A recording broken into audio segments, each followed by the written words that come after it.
Hello, everybody, for kind of impromptu Westmarch. For where Lee's kind not of here, hello, you can hear everything. It echoed for a second. It's not mute. It's muted now. Anyways, hello. Lee's not here. He took a little bit of an impromptu vacation to Florida. Didn't tell me until 2 days before he left. I don't know if he told anybody else in the Discord. Anyways, Some he's about still couldn't gone. take it anymore. I don't know. Couldn't Yeah. take it anymore. Some about Satan. I don't know. I stopped reading after that. Squirrel? I think he said something about monks bullshit, 20 attacks per turn. What the? A couple times. And something Hasted about the Monk amount of was just- summons. Yeah. I'm not sure. But No, the nonetheless, summons were great. last week, if you caught it, we put up 2 extra videos on YouTube to kind of make up for it. Maybe? I don't know. But now we're here on another Friday where Lee is not back. So we're going to go ahead and go back to my Westmarch. Not really much else to say besides Syrinscape. Syrinscape.com/?4nerds. Amazing, bringing this amazing music right now. Dark and dreary to set the atmosphere of the world of the occult and the unknown and weird, dark and dreary London. Ooh, spooky. Just say London. Oh, yeah, you're right. I'm sorry. So, besides that, I'm going to jump in unless anybody else has anything they want to say. Right. Platypus, that's it. Government conspiracy, Yep. not real, battery charged. Anyways. So, let's go ahead. I'm going to turn up the music over on our end. 3 months have passed since your last assignment together. After your last assignment, your finding in the basements at the doctor's house greatly pushed Murd's research, specifically with the black and white monochromatic rift, now more commonly known as the Veil. Many new findings in the world of the occult have been credited to this breakthrough. More importantly, a mutation of life known as the Rift Walkers has now known to the population. The general world as well as the occult had changed. The strange growing, and attacks on the public rising, the regular world slowly becoming more and more privy to the truth of the unknown. Murd, of course, doesn't like this. And with the rising tensions, the old chief was kicked out and a new head of department has been put in place. Sean Rofi. You all have received communications throughout the past week asking you to return to the HQ for a new assignment together.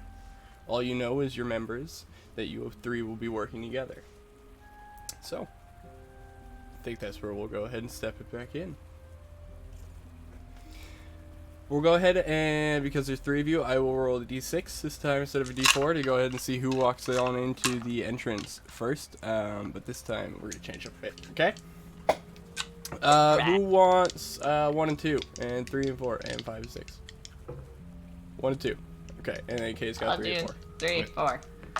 Okay. I'll take 5 and 7. Okay. That's gonna be cool. Alright. So, just to familiarize everybody and remind myself, so that way I am not entirely lost. First one entering in a dark night, leaving early in the morning for the assignment, roughly 4 a.m. Dark, dreary, as it seems to always be around here. Heavy rain with a heavy wind as Chauncey makes his way down the staircase on the east side of the being constructed Big Ben Tower. Slowly entering down the staircase and making his way to his left towards a big rock wall with a man standing next to it.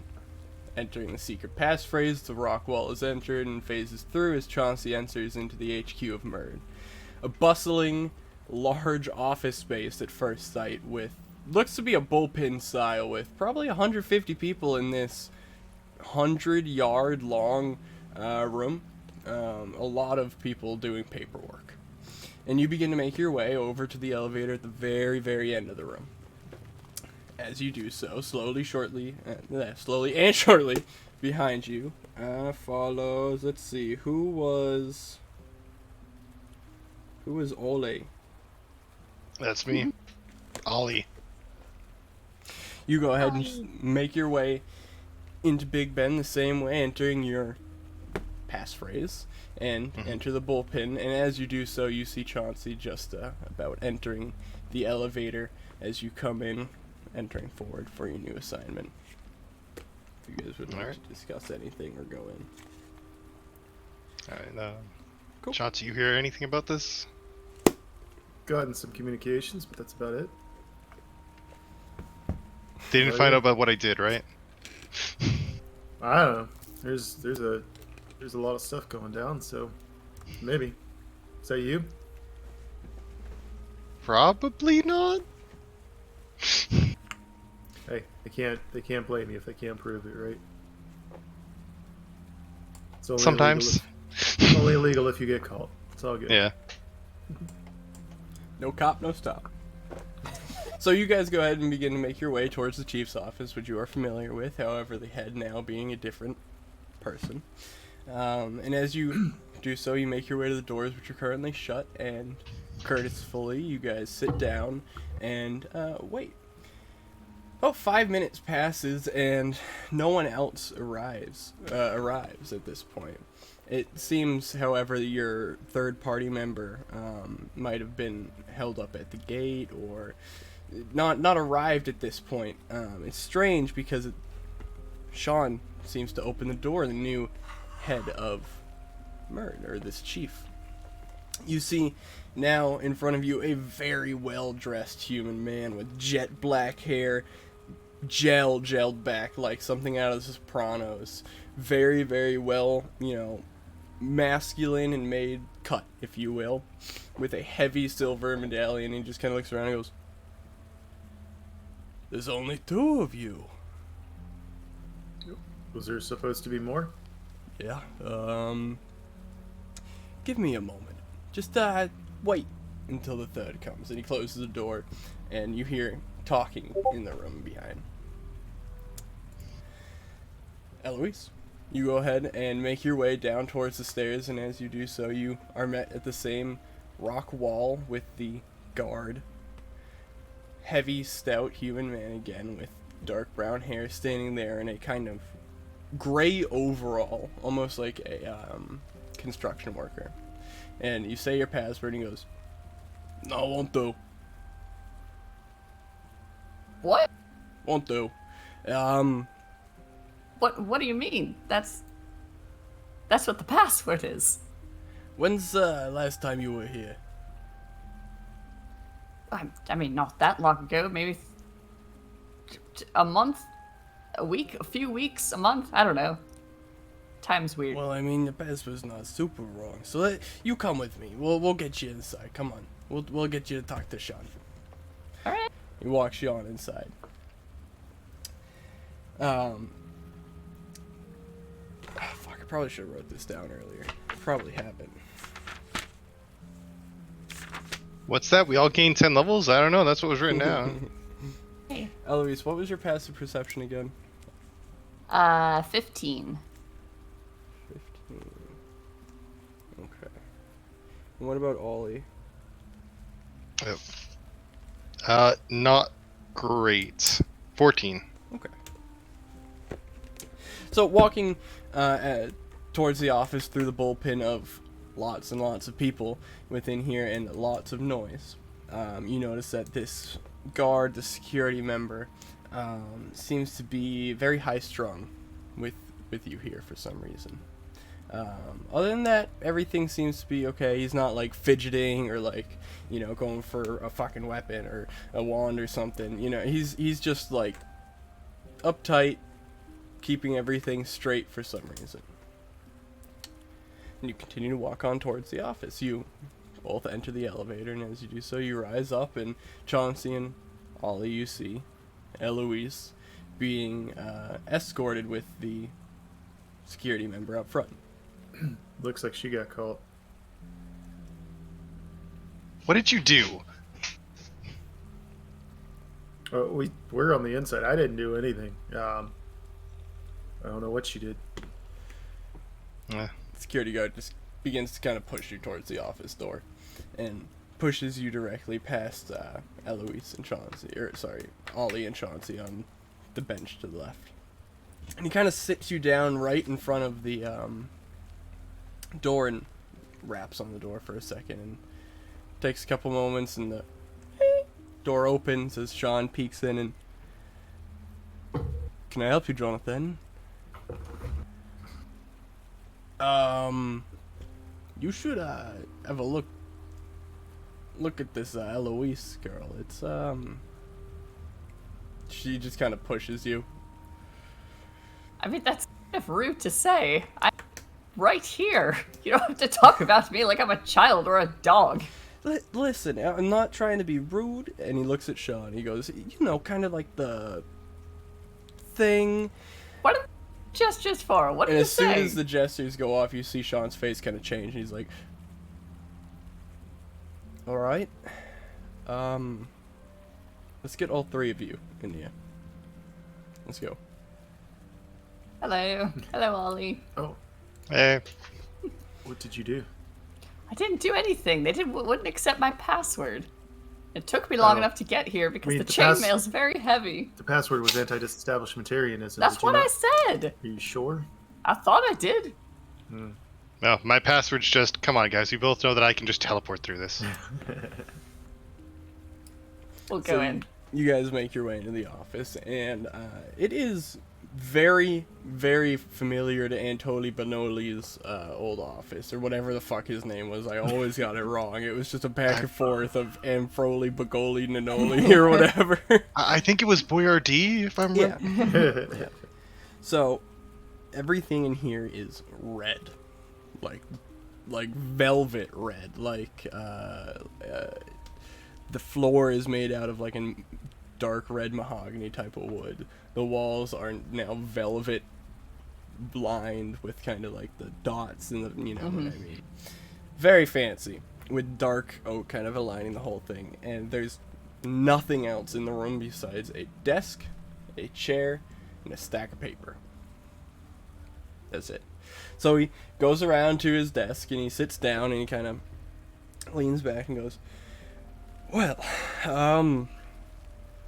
it's a little weird. Chairs. And he summons 3 chairs amongst the office space. And if you all would like to sit, I can fill you in on the mission. But before we get into that, or after, what you guys would like, got some news for you, Eloise. Sure. What do you guys want first? Assignment or news? It's kind of weird news. It's weird news. Which part of this is better? Which is the worst news? Do that one first. One's an aside. It's not even bad news. It's just weird news. All Things are right, let's weird. have the news. Well, it has to do with the reason you were stopped at the gate. The primary reason you were stopped at the gate is just the weird news, mainly. Everything else is just the assignment. I'm sorry that this is our introductory. It's very nice to meet you all. I've heard you all are, outstanding members and have really pushed the organization towards the future. So I love what you did with the decorations. it was a lovely. little cluttered. in here. Vibrant, one might say. Makes it a lot easier with an open floor space to do as you please. Color scheme, magnificent. I like if I red. do say so. I like. And the I like color blue red. a little better, but He snaps his fingers and it goes to a dark blue velvet. And he goes, "I like blue. I like blue. Blue is good." So, because you three are so well, he looks directly at you now, Eloise, and goes, "Because you specifically have done such a great job in the past, I'm more so just giving you this courtesy as a warning, as this could become an issue in the future." And you see he reaches towards his desk and he pulls open a drawer, and you see the drawer is filled with black stones, like just rocks, like handful size, just filled with them. He goes, pulls one out and puts it on the table and goes, "Well, you know, so the Rift Walkers, right? people who have experienced rifts or gone through them or things like that have a connection to the rift or can go back and forth with them. Last time you were here, you worked with a rift. Presumably, you got it. And he pushes a rock towards you. I'll reach out towards the rock. If you want to, figure it out, I'm not really too sure. People are still figuring out themselves. It's only been a couple months. But basically, it allows you to go back and forth from here in the Vale. Oh. But in the Vale, everything's bad. So, good luck. Additionally, when you do so, you open a rift.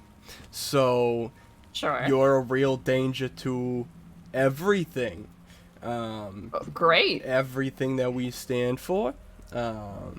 Okay. So do you see my the problem here? Then why would you give me this rock? Well, the rock supposedly is what allows you to kind of harness it instead of just go bop, bop, bop, bop, bop, bop, and you can use it instead of, you know what I mean? I understand. I'm sorry. That kind of sucks. Gonna take the rock. Just look at the two of you and be like, I don't know what's happening. It's a rift rock? Well, it's more like a leash. A tether. So, like, if you go into the Yeah. rift, you can come back. Yeah, exactly. Instead of just being pulled through space and time and dimensions randomly and having your, atoms rearranged. It's not ideal. Like Or a Saturday night. Turning into I the would feral prefer beast for like that you not to saw happen. in the doctor's house. We saw the Solemn and the Fiends within there. Couple different variations of Rift Walkers that you could, turn into or mutate into if you don't take care of it. You don't want to become one of those guys with, spiky arms. So. Oh, indeed. One would not. Just keep the rock on you and you'll be good as far as we see. Checking the mud. We'll keep up to you anyways. And he puts down a small little notebook and he pushes it towards you and just goes, any more information you could try to reach out to us. What's going on? So what did that have to do with you being detained? Apparently I'm a danger to society now. Ah, Could be. what do you do? Yeah, that's really about it. Didn't know. Little if cursed. It could be, somebody walking into a rift or who knows what, and that's kind of the thing for like if someone's, between the planes, or can go between them. It's like you got the mountain and then in between and whoosh, straight through them. So, anyways, sorry about that news. That's kind of his job though. So wait, are you in danger of becoming a creature? Apparently. If you don't carry And that this will stone help. around, Got this rock. Keep So that I'm stone. fine. It's fine. I used to have a pet rock. It'll be great. It's a right pretty rock you got there, so... It's very nice. Are you going to name it? I might. Newman's Should I in name the the bar rock? pit's got a bunch of googly eyes if you wanna. Those are good. You could name it Richard. No. Or Reginald? Well, you guys maybe. figure that out. I'm gonna get the paperwork. for the Dwayne? assignment. And he walks over to like the side of the wall where it's just a plain wall, and as he does so, you see a whole cabinet apparate from invisibility. As he opens it up and he reaches into the cabinet and pulls things out. I'll put the rock in a pocket and the notebook in another pocket. All right. So,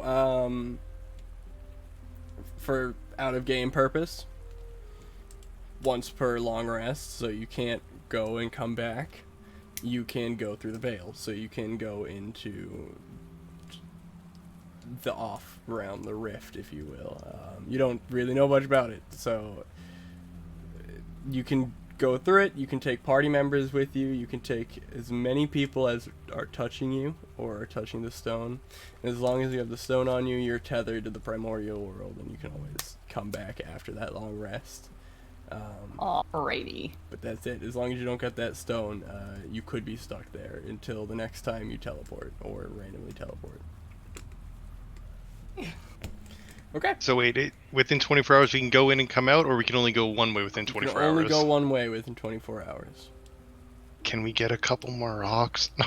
It's not the rocks that give the power. The rock is like a bungee rope. Alright. So, Sean walks back over with a stack of papers and 3 documents and hands them out. Well, besides that kind of weird news, let's get down to business. This is a bit of a high priority case, and he slides the documents towards all 3 of you. If you open up on the first page, you'll see what's going on. Right now we have multiple missing people's reports all over the northwest side of the city. Everything that we have seen has been originating from this one place called Gungo's Bed and Breakfast. Everybody there seems to have gone there and then disappeared. Although Gungo's is a high-standing occult world establishment. It's where a lot of people of magic and a lot of people of power go for a stay while they're in the city. Additionally, there's a lot of magic wards within this building preset. It appears that in addition to that, there seems to be a small interest amongst the common types. Many normal people are coming in there, so dangers can slip. Besides that, we haven't been able to get inside because of those issues. Wards, civilians, etc. makes things difficult. That's why you're here. Make sense? Mm-hmm. So, first objective is to find the source or the location of the missing civilians. Pretty simple, right? Has been multiple or just one? Multiple. Or the Alright. source. Additionally, if you find any anomalous activity, either document, neutralize, or detain and restrain for further research. No questions asked, but use your best judgment. We could just pick any one of those options. As long as you come back, sure. And lastly, Okay. any sign of any other rift walkers besides Eloise, of course, anyone who might be further along the stages, if they've maybe been in the veil for too long. It's pretty easy to see. They'll go black and white, they'll go feral. Take it with extreme prejudice. Either initiate hostilities or initiate a swift retreat and get the fuck out of there. Got it? Alright. Should we carry a few more stones in case we run into people like Eloise who aren't, black and white and trying to kill us? If that's the case, send them along our way. Alright. Other than that, we're gonna have radio silence for this one, so there'll be no communications externally through magic. If you guys need to reach back to Merd, it's either gonna be on foot or through your means of magic. We won't be giving you items on this one. Alright. Yeah. Any other questions? How many No. more invisible cabinets are in this room? The room's lined with them. There's a bed over there. Alright. Alright. Got 48 hours. Good luck. And he stands up and he turns around with his document and puts it back in the shelf and turns expectantly, waiting for you guys to do something. I guess we'll turn around and leave. Alright. Good luck. So, you guys go ahead and leave the bullpen. Is there anything you guys would like to do before you go on off to Gungo's?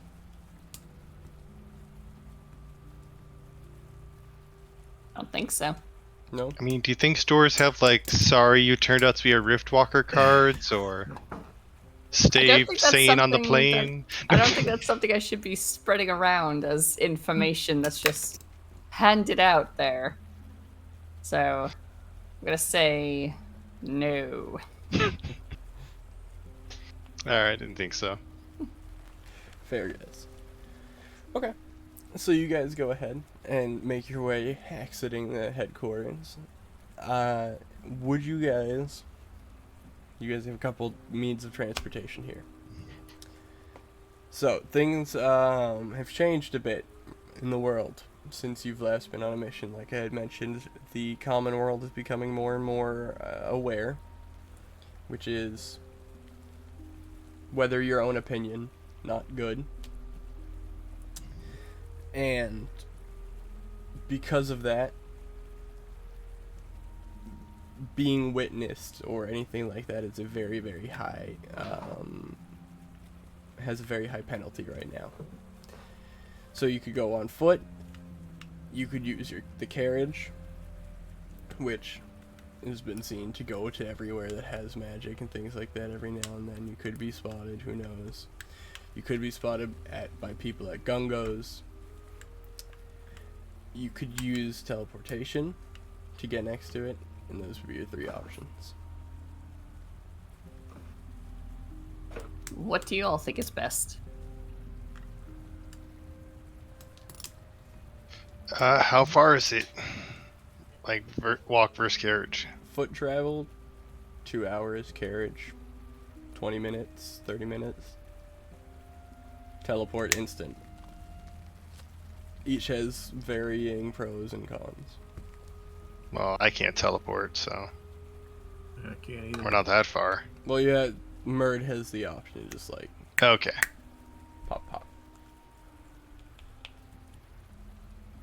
Maybe the carriage might be a little less conspicuous if we just pop open into the next to the place.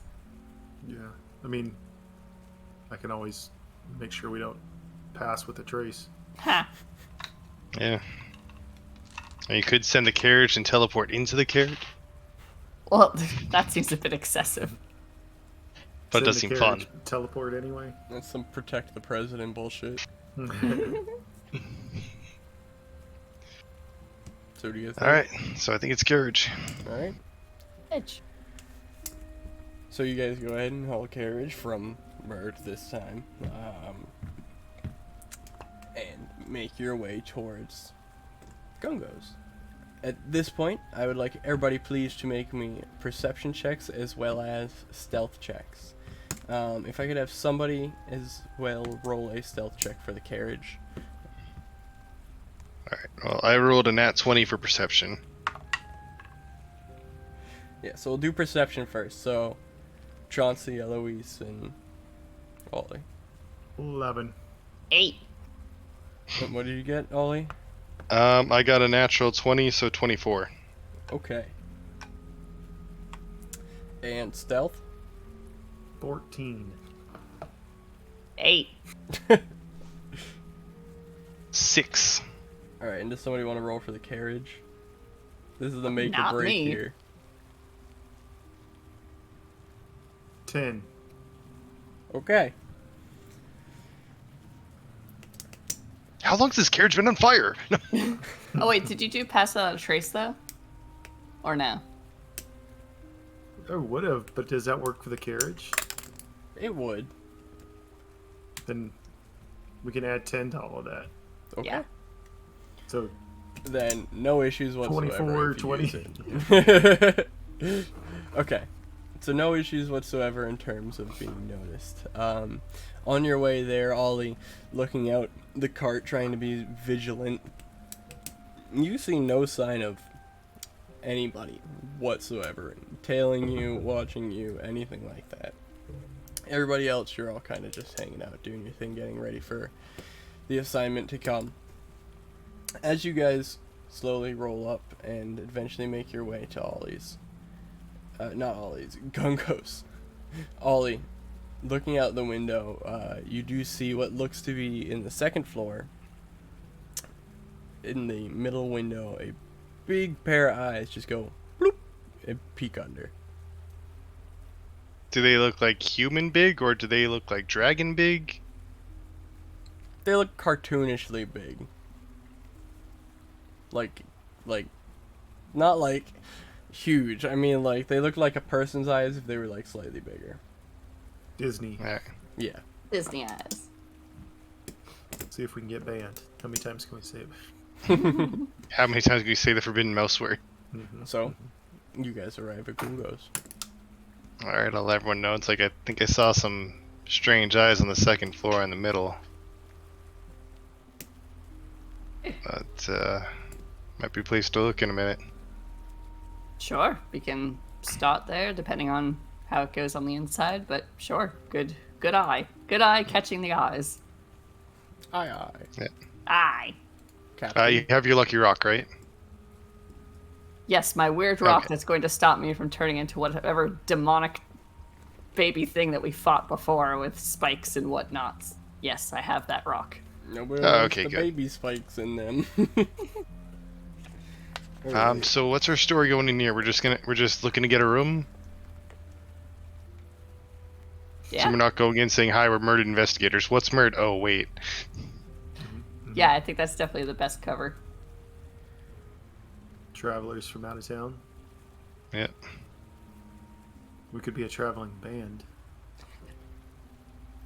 Can you play an instrument? No. What check is that? Performance? Yeah, I got a 0 in performance. Oh, so- I can maybe. I can sing. Well, then you're a singer and we're your backup dancers. How about that? I could be a backup dancer. I'm sure you could, Chauncey. Mhm. All right, then I'm a singer from out of town, and we're here to perform in places to get some money, but we need to stay here for 2 nights. So we have 48 hours to figure it out. So you'll do the talking? Oh, beans. I can. I'm fairly good at talking like a normal person. I am not. Oh, sad. I'm okay at it, but typically you prefer threatening people. All right, so me it is. Let's go. Alright. So you three make your way towards Gungo's bed and breakfast. You guys go ahead and open up the door to the side of this 2-story building. And immediately inside you are met with a lot of people. There's probably about 15 people. Enough to the point where there aren't enough chairs within this building right now. And directly in front of you is probably 5 or 6 tables, all lined with chairs, kind of sporadic with everybody to them. Directly to the left, as there's a wall to your right, is on the far end a long bar table that goes on for probably 60 feet or something like that. Behind that you see 2 barkeeps running back and forth with hoods over and hats on top of their hoods.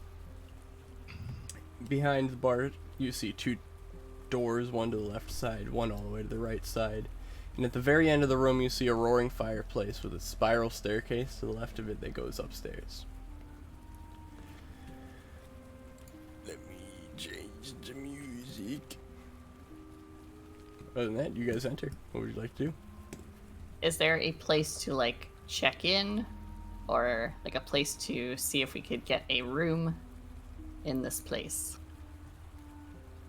It seems like your main place of commerce is the bar top. Upon here. Then try to make our way to the bar. Alright. Trying to find music that's not crazy spooky.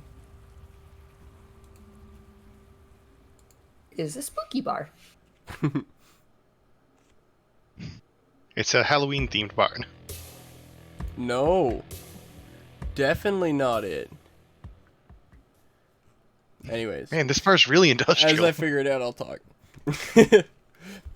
Do you all three of you guys go ahead and make it up to the bar? Mm-hmm. Yep. Okay. So as you guys go ahead and make it up to the bar, you see that the two barkeeps, one on the left side, one on the right side, the left one that you guys are approaching, are pretty short fellows. They're probably 4 foot tall, 5 foot tall, very like right on the cusp, and the face is almost hidden, but you can see that below, kind of like the shadow of the eye line, is a green kind of figure and jaw, almost as if they're trying to just hide their race. And you make your way up, and as you do so,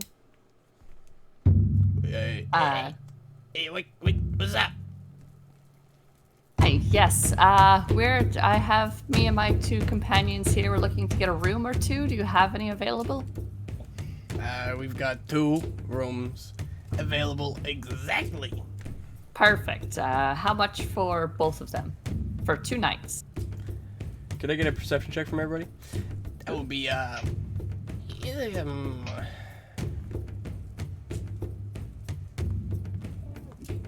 11. two 9. silver. 17. Perfect. I would like to purchase both of those rooms then for the 2 nights. Sure. Is there anything else I can get for you 3 while you're here? If you want a drink, probably I'd have should a have drink. a drink. Yep. I'll I'll grab a take a drink drink. too. All right. Ollie, as you're getting the room keys and he puts them on the table and gets you guys 3 drinks, you notice that the 2 barkeeps are kind of keeping an eye on you two, or you 3, as for some reason. In addition, you pick up that behind the bar is a lot of frog and amphibian-related art and statues and memorabilia and things like that. Ah, got it. So it's Senor Frog.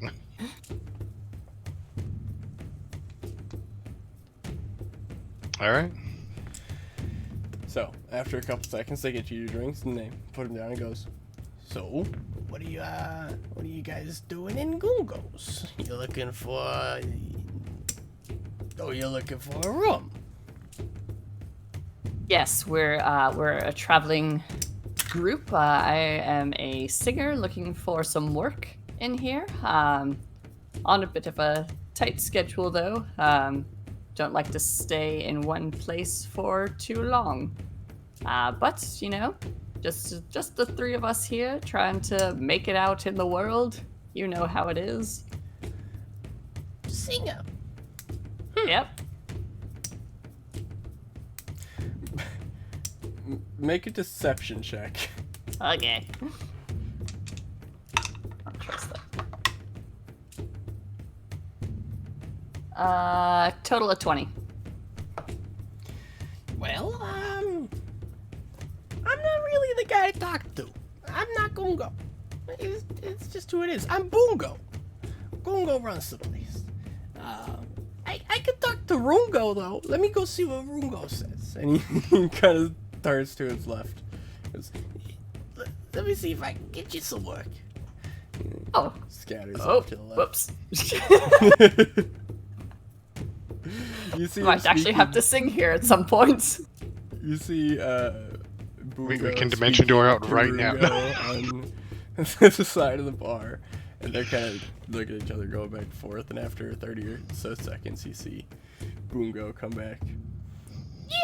Yeah, that could probably happen. How long you looking to stay? What's your Oh. charge? What's your rates like? Oh. You know. Well, as a backup dancer / manager, Yes, of course. I must refer to my manager here. Yes, go ahead. we typically charge about 50 gold per performance. Ooh. I mean, I don't know if you realize that you're dealing with the most prolific singer in all of the United Kingdoms.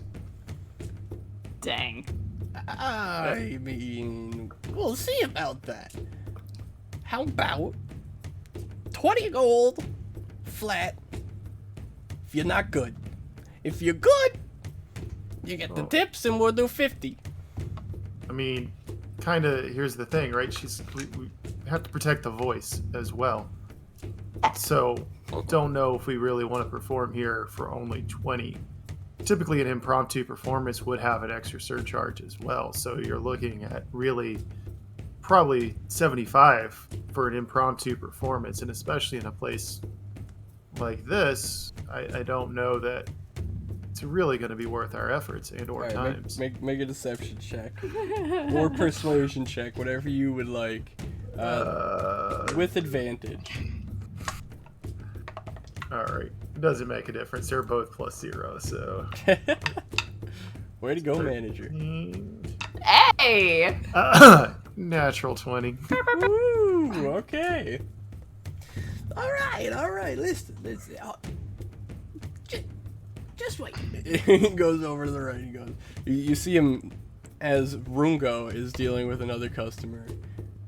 You see Bungo walk up and grab the back of his shirt and forcibly pull him towards you guys, and he's pulling him behind the bar top. He goes, Okay, Rungo.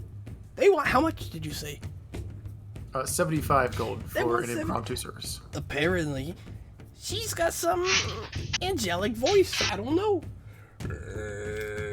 75 goes a lot of money. It's fine. We like I said, we're not here to perform. We have our own work. It was more we're here to rest, and 75 is because it's an impromptu performance. It's a. How about per song? I mean, for one song, again, the rates are actually just going to go up because 75 is for a whole set, and just to risk the voice for one song alone, don't know if it's going to be worth the time. Alright, listen, if she wants to show how good she is, then maybe we'll have a deal. Until wanna then, perform, enjoy the room. What about 30 gold for Deal. one song? Okay. Alright. You see You got off easy. Rungo reach out his hand. You grab his hand and make a perception check with advantage, please.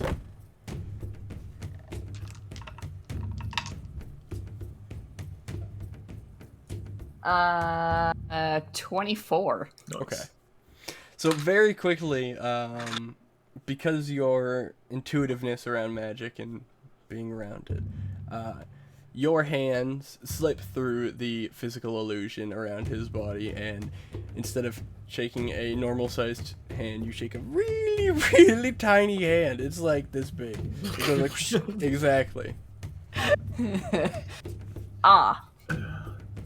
Yes, we have a deal, and I want to make eye contact with him to be like, I know what's going on, but I'm not gonna say nothing. So we're cool. We're cool if you stay cool. He just keeps looking at you, and below the shadow of the smile, you just see a smile go like... like, just... Are there any flies in here? Is he looking intently at some flies going by? Nothing that you can see like that. Alright. Then I will try to do a impromptu performance. Hold on. And you hear him slam onto the table a couple times, and... Shut up! Clears up the entire room. And you see him kind of just wave his hand a little bit, and without hesitation, these 8 people around the largest table in the room all move out of the way, and he just goes, "Go on," and points towards the table. What is the general vibe in here? Like, are It's people more like mostly like a club. drunk or? It's more like a club. Okay. Then I think that I will try to sing just like a super common like drinking song, something that isn't going to require a lot of vocal work, but a little bit. Like a shanty. Yeah, exactly. Like a shanty, but a little fancier on the singing, but nothing that's going to require too much out of me.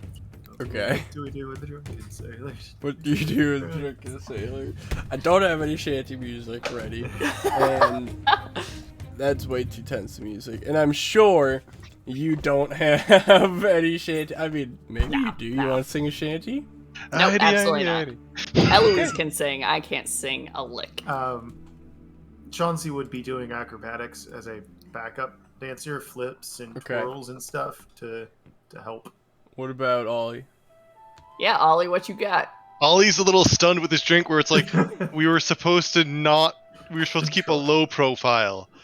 What has happened? You have gotten the attention of every single person.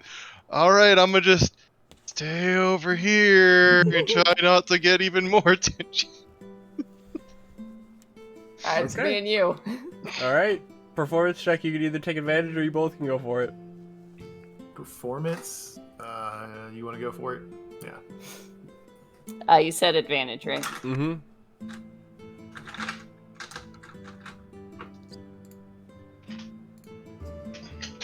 There we go.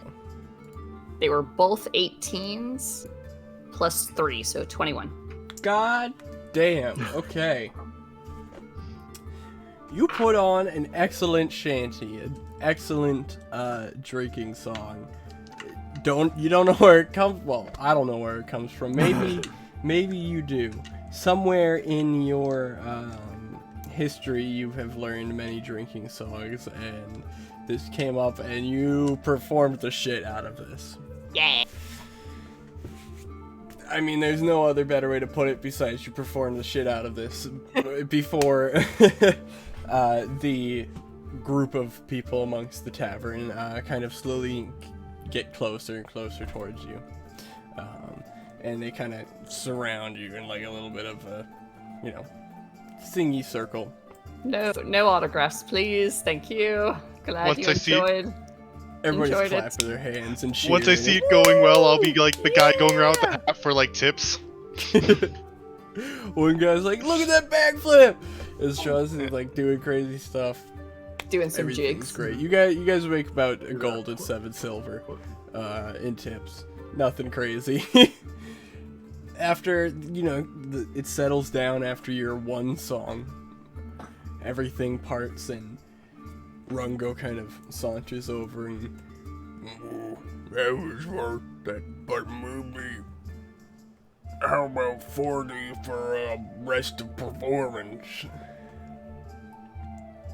Well, I could do another performance tonight, perhaps. I do need to rest. It was, as my manager has said, very impromptu, but sure, I could come back for another round. We do want to very much get to our rooms, though. It's been a very long travel. It's just becoming morning, though. How about a morning song? It's a what? How about one more? One more. All right, sure. One more song. If you will lead, if you will tell my friend here, and I'll gesture to Ollie, if you can send him up to where the rooms are, bring our stuff up there and get things ready, I will definitely be down here with everyone's attention on me so that he may leave to the rooms.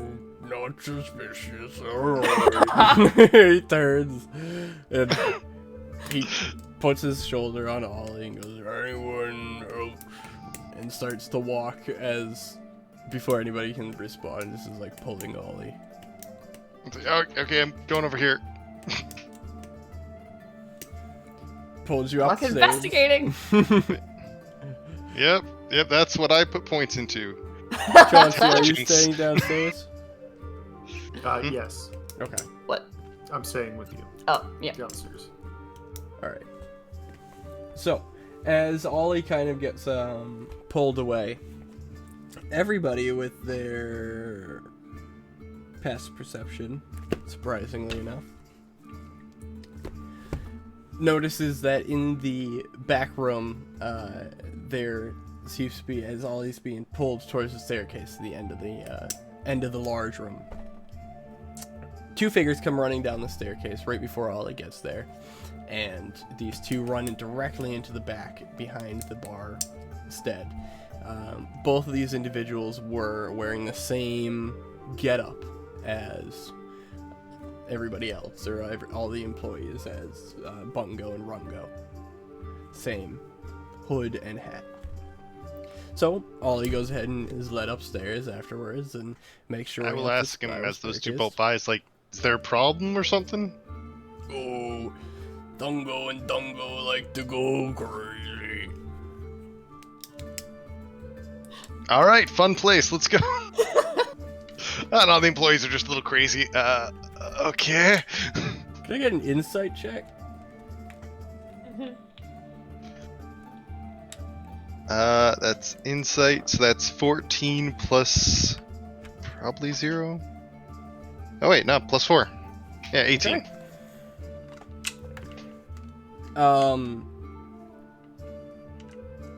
On the note of the people running by, he seems to be telling the truth about it being Thungo and Dungo, and them going crazy.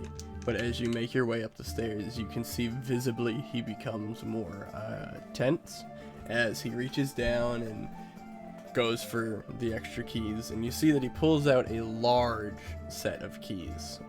Not what you can see in this corridor. Looking down at the top of the stairs, there's 5 rooms on each side, one on the left and one on the right. He has probably 40 to 50 keys on this chain. And he begins kind of making his way towards, and everything in this room in this hallway is exactly identical.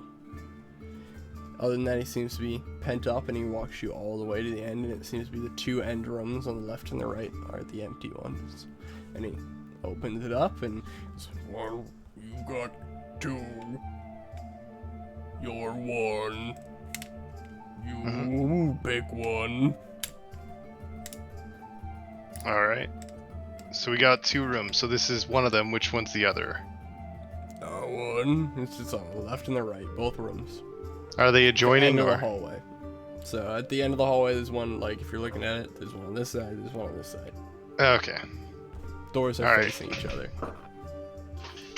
Cool. And do we get the keys for us today? Mhm. Alright. Alright, thank you for your time. I'm gonna start checking the room and setting up. Okay. Which room do you go in? I guess, did he say one was one bigger than the other, or are they the same? Both are exactly identical, just like the hallway. Okay. I'll go in the one to the left. Okay. You do so, and looking around the room, everything seems to be about normal. There's a bed on the left side, on the right side, the secondary bed, in the middle of them, a small bureau with a window. That's it. There's nothing else in this room. Looking around, it seems to be pretty empty, unless you'd like to do anything else. Would I be able to tell which room the eyes probably were in? You would. It would have been the one on the other side of the hallway. Okay. Or, actually, now that I think about it, yeah, it would have been the one on the other side of the hallway, or the one directly in the middle of the hallway. Alright. Well, check this room as best I can, and then I guess I'll check out the other one. Okay. Perfectly identical. I mean, to the point where looking around, it's almost eerie. Could I get an investigation check?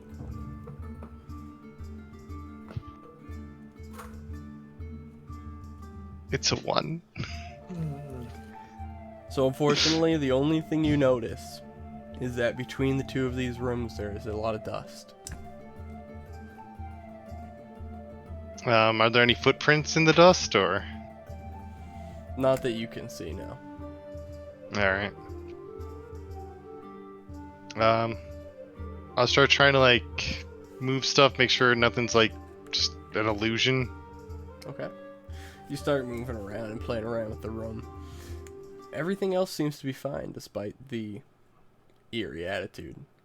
While this is going on downstairs, Eloise and Chauncey, could I get another performance check while you go on Yes. for, I guess, a couple of songs, however long, until you want to figure a way out?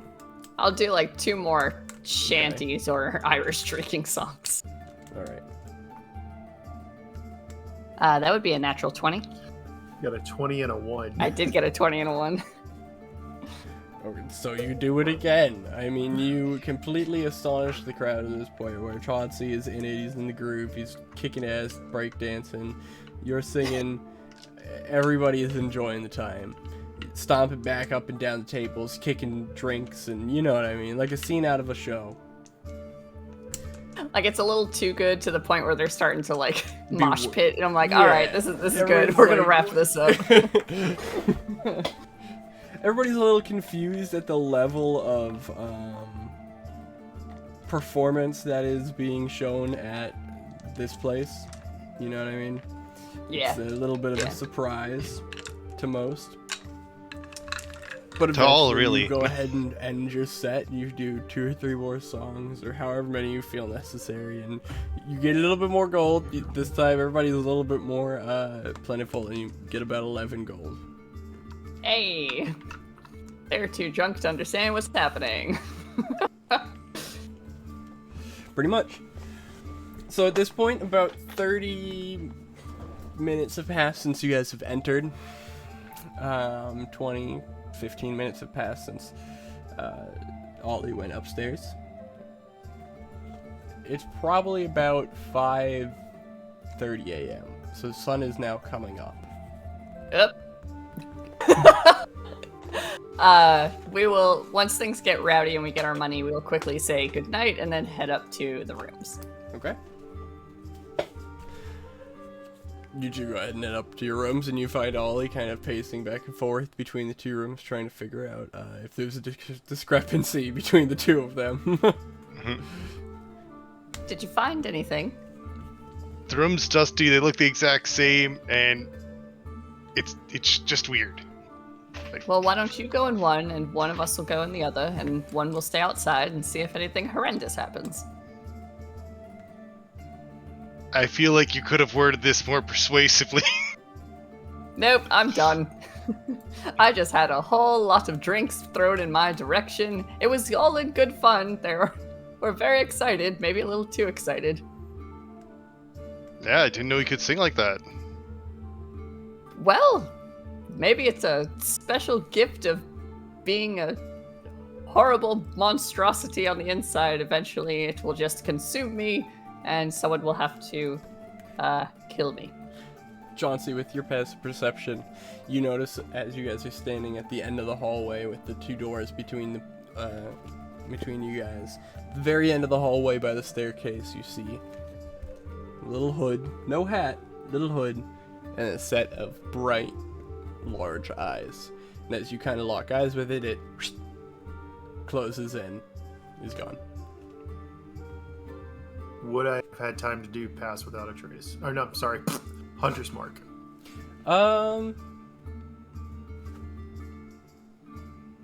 Is that, what are the components of that spell? Like, is it verbal, somatic? Verbal. Components, verbal. Yeah, you would have been able to do no problem then.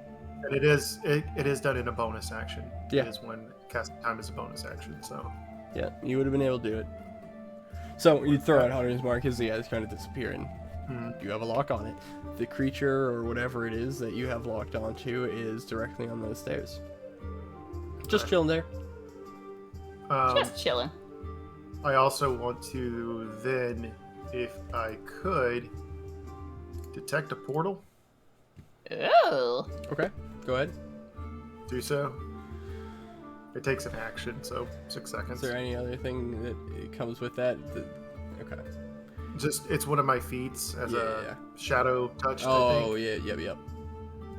There Yeah, what's- is no sign of any portal or Any- It does go for a mile, so Yep. even if it was like far out. Nothing yeah, within okay, cool. here. No portal, no rift, no nothing. Okay. So I'll turn and walk back towards the guy that was up in the hallway and go, "Hello, friend. No response. Sir? Something we could help you with. I saw you in the hallway there. It's okay. I could offer you a tip." I get 3 gold in my hand and offer it out. Make a persuasion check with disadvantage.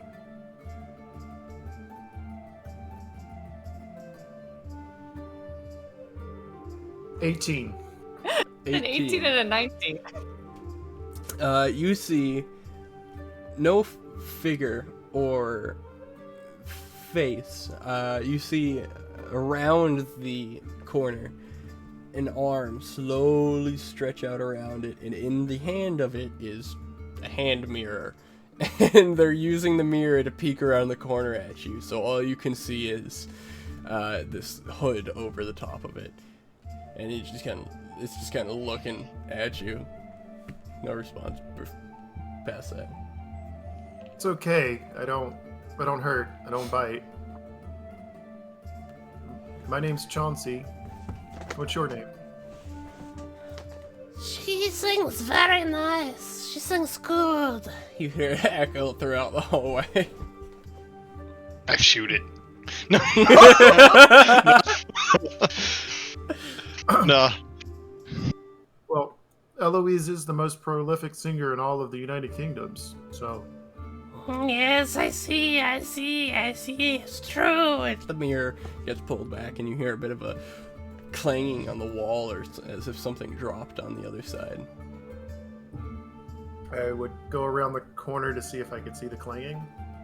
So at the end of the hallway, it's probably about 60 feet. You're at the end, the other end, unless you wanted to make your way towards it. I would. Okay. So as you go ahead and make your way towards it, your hunter's mark visibly senses it moving towards the staircase and leaving. As you match. So as you almost matching your distance. So like you come closer, it goes further away. Yeah. Gotcha. And I would just keep going to see where he ends up running. Okay. So if he goes down the hallway, back down the stairs. I don't know if Chauncey saw the creatures run through the back hallway, but I wanted to see if he'd go in that same direction. What do you mean? As I almost called him K-Man. As Ollie. Ollie. There you go. As Ollie was going up, some people ran down and through the back door. Yeah. So I wanted as you to see go it. ahead and make your way towards the hallway and down the stairs, you follow it, and you don't see it directly go through the door, but you do sense it going through the door. In addition to that, as it goes through the door, it stays stationary, or what seems to be in the same area for a few moments, and then it continues to go. And it continues, and it continues, and before you know it, it's like way past the building. Sure. So I either assume that it ran out of the building, or this building's a lot larger than what we thought of. Perhaps. One of those two. Okay, fantastic.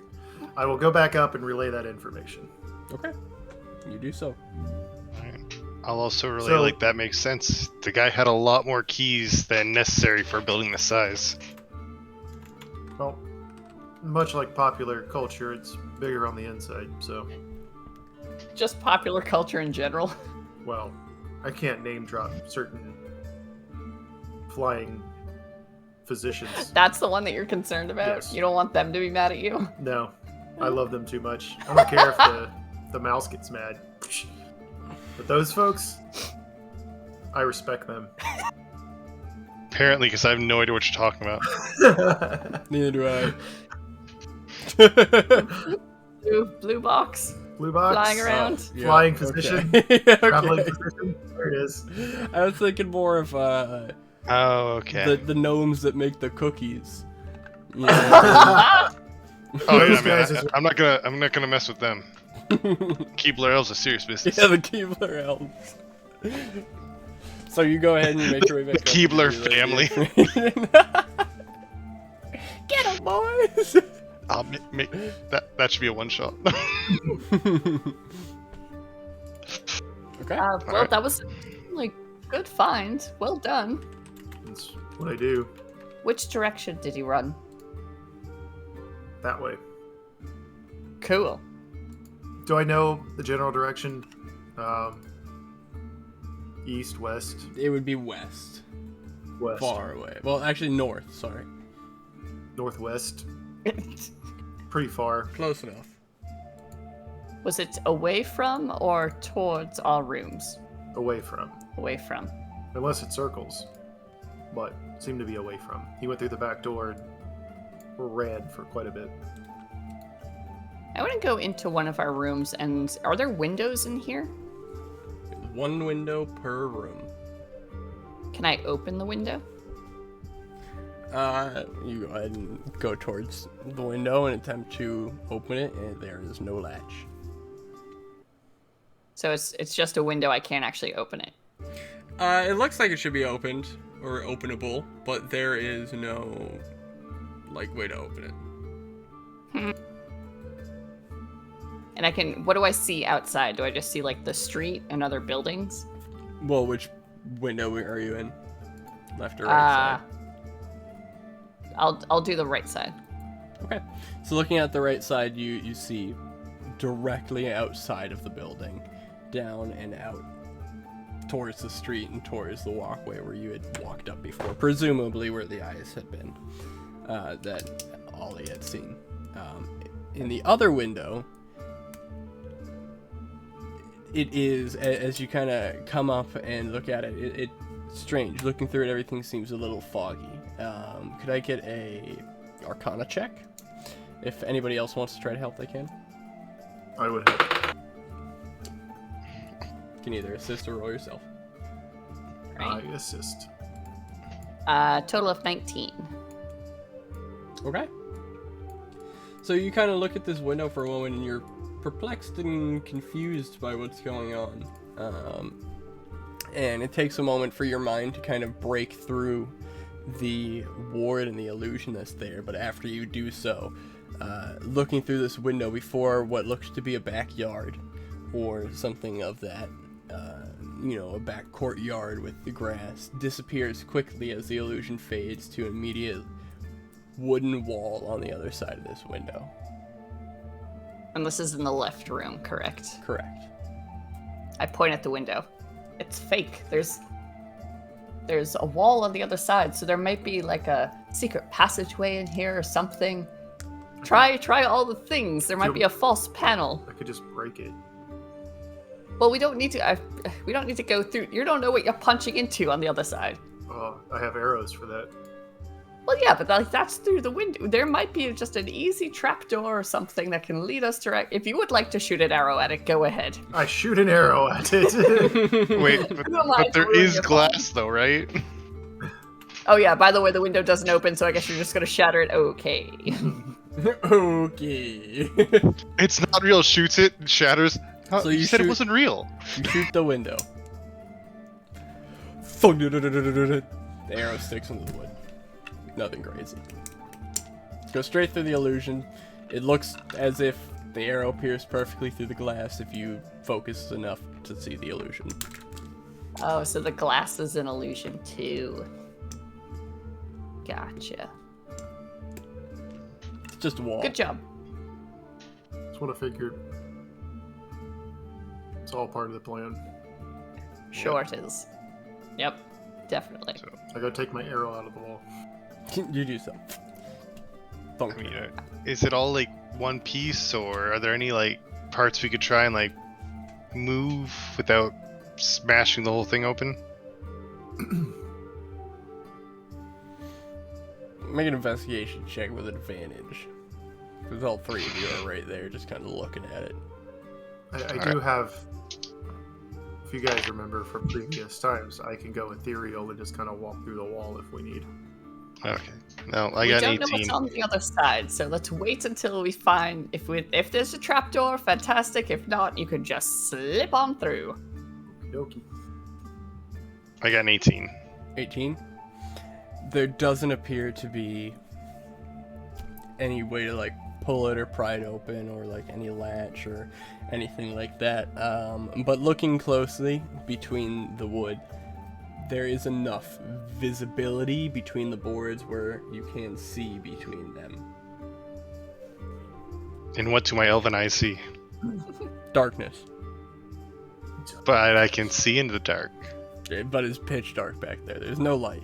You still need light for dark vision. It's like Dark vision! Alright, Chauncey, I need you to light an arrow on fire and shoot in the... Nah. I've got flame arrows. Don't test me. He's got a bow with a Alright, flame. we have options. That'll be plan A.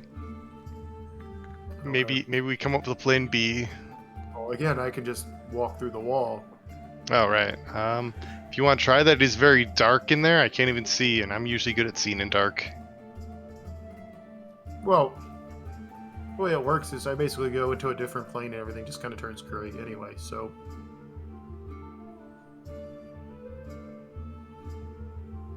Everybody cool with it? Yeah. Alright. I do ethereal step. okay. So you go ahead and enter the ethereal plane, and as you do so, you turn into kind of this cloud of dust and smoke as you disappear for a second. Everybody sees Chauncey vanish. Looking around through the kind of gray figure that is the wall, you can see that there is a courtyard behind the wall. However, this wall is thickened probably about by a foot. And within that wall seems to be a small, almost tunnel, about 6 by 6 inches, for something to go up and down. And as you're looking throughout this gray kind of visage throughout the rooms, you see that there is tunnel systems all around this building. Okay. And does the building itself seem bigger than anticipated based off of this, or no? From where you are right now, everything seems to be about the same. You're at the edge of where the building would end, and you can see through it and on the outside. Okay. Then can I walk through that? Or crawl in that tunnel? Do I feel like I'd have enough space? It's very small. It's like literally like this big. Like a box. I mean, technically I could Float in it. Yeah, during this time you can move in any direction. If you move up or down, every foot of movement costs an extra foot. You can see and hear the plane you originated from, but everything there looks gray, and you can't see anything more than 60 feet. Okay. Within your 60 feet, you can see everything that you described, and yeah, you can kind of float into the tunnel with your perspective and look around.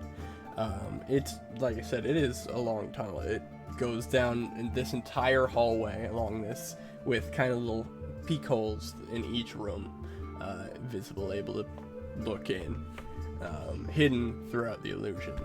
In addition, you kind of keep poking around. How long does this last?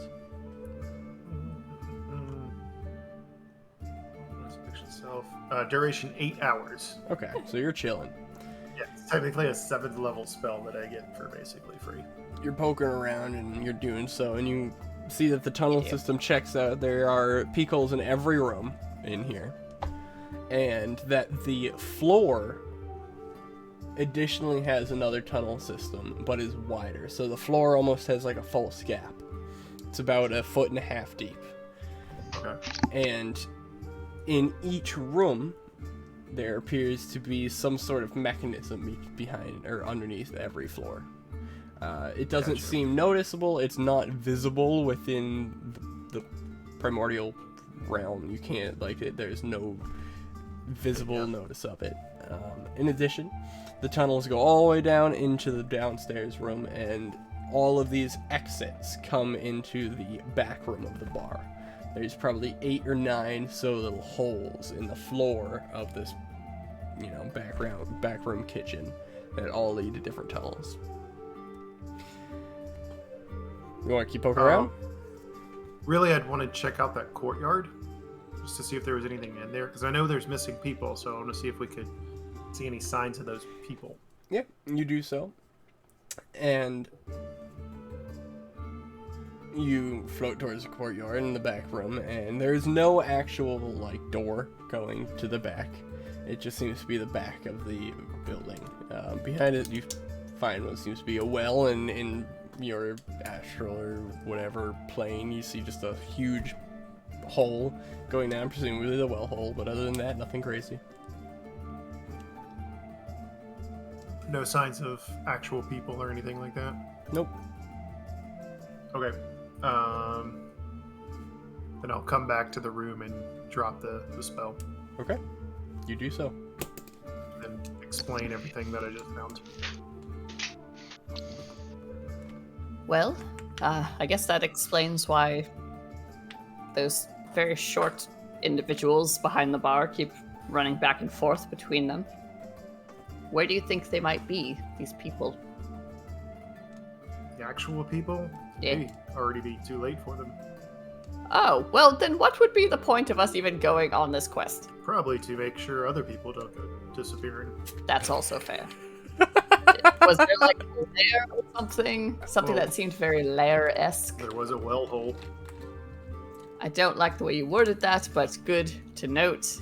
A hole for a well. What else do you call it? You could just call it a well. A A well well hole? gives the impression that it is a hole that goes all the way down to wherever the water is. But it's a hole for a well, so it's a well hole. Just call it a... whatever. Alright.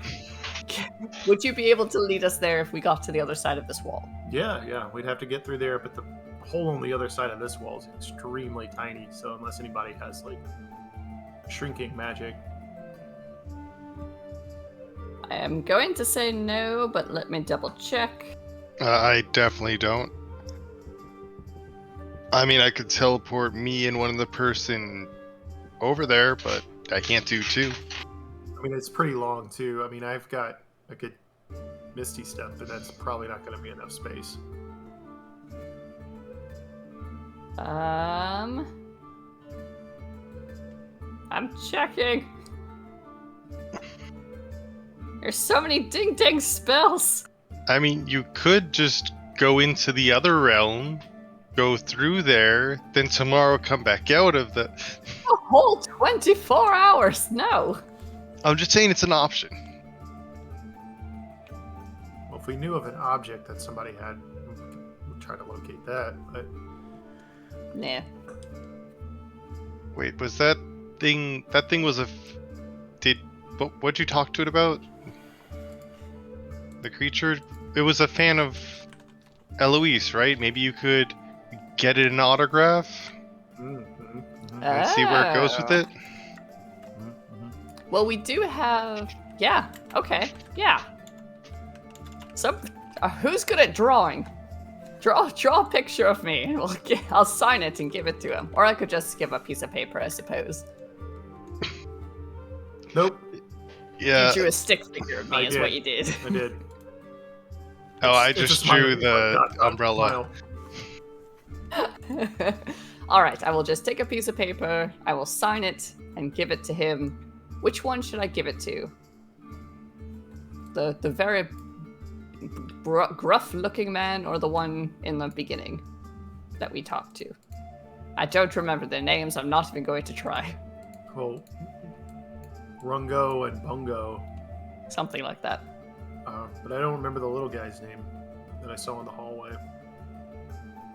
Well, he's gone now, right? Well, we don't know. Well, you had sensed him just leave. Well, he ran for so far away. He Okay. ran so far. I'll peek back into the hallway to see if I can see a hand mirror peeking up. You can see what? If I want to see if that guy that ran away is back, if I can see his hand mirror peeking up. Okay, go ahead and make a perception check. 22? You do not see any sort of hand mirror or anything like that. However, you do hear what sounds to be some sort of movement amongst the other rooms or perhaps the tunnels now. Okay. I will let the others know as subtly as I can. Like, I didn't see the little guy, the hand mirror. Wherever we must have dropped that somewhere else.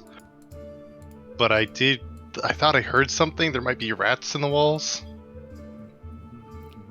There might indeed be rats They're in the walls. in these there walls. Chauncey, when you went through to the other side, what was the width between that wall that you went with a very tiny hole? You mean this wall in front of us? Is that the one that has the very tiny hole? That leads to the courtyard, yes. Okay.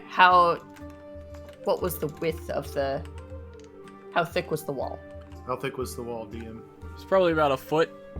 Tunnel About a was foot? about 6 inches. Tunnel's only about 6 inches. Because I could... And what was it made out of? Stone? Wood? It's all wood. All It's all wood. Dark mahogany. So I could, technically, fabricate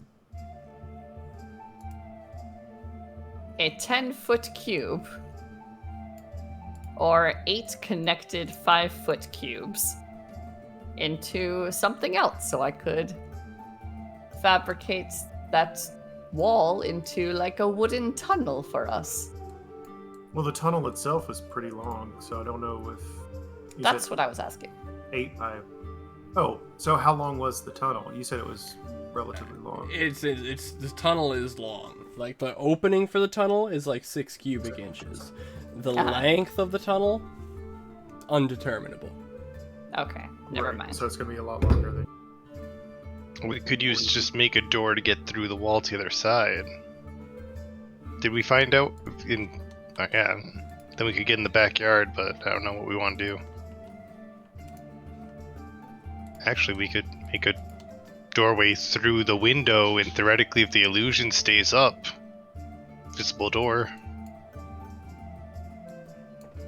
To dimension door through? No, you could fabricate the window to make it actually just a door that we could go through if we need to get to the backyard to get to the well. Yeah. I'm not sure if that's where we think people are. Do we think they were throwing them down the well and praying for flies, or? I feel like it's something to do with the well. So as long as I can get through to the other side of something, either 10 feet across or 45 feet across, then I can do it. Can make ourselves a window or a tunnel or a door. So does that seem like something that could be feasible? You were the one that saw it. I just don't know how long the tunnel was. I mean, that's the main problem is I don't know.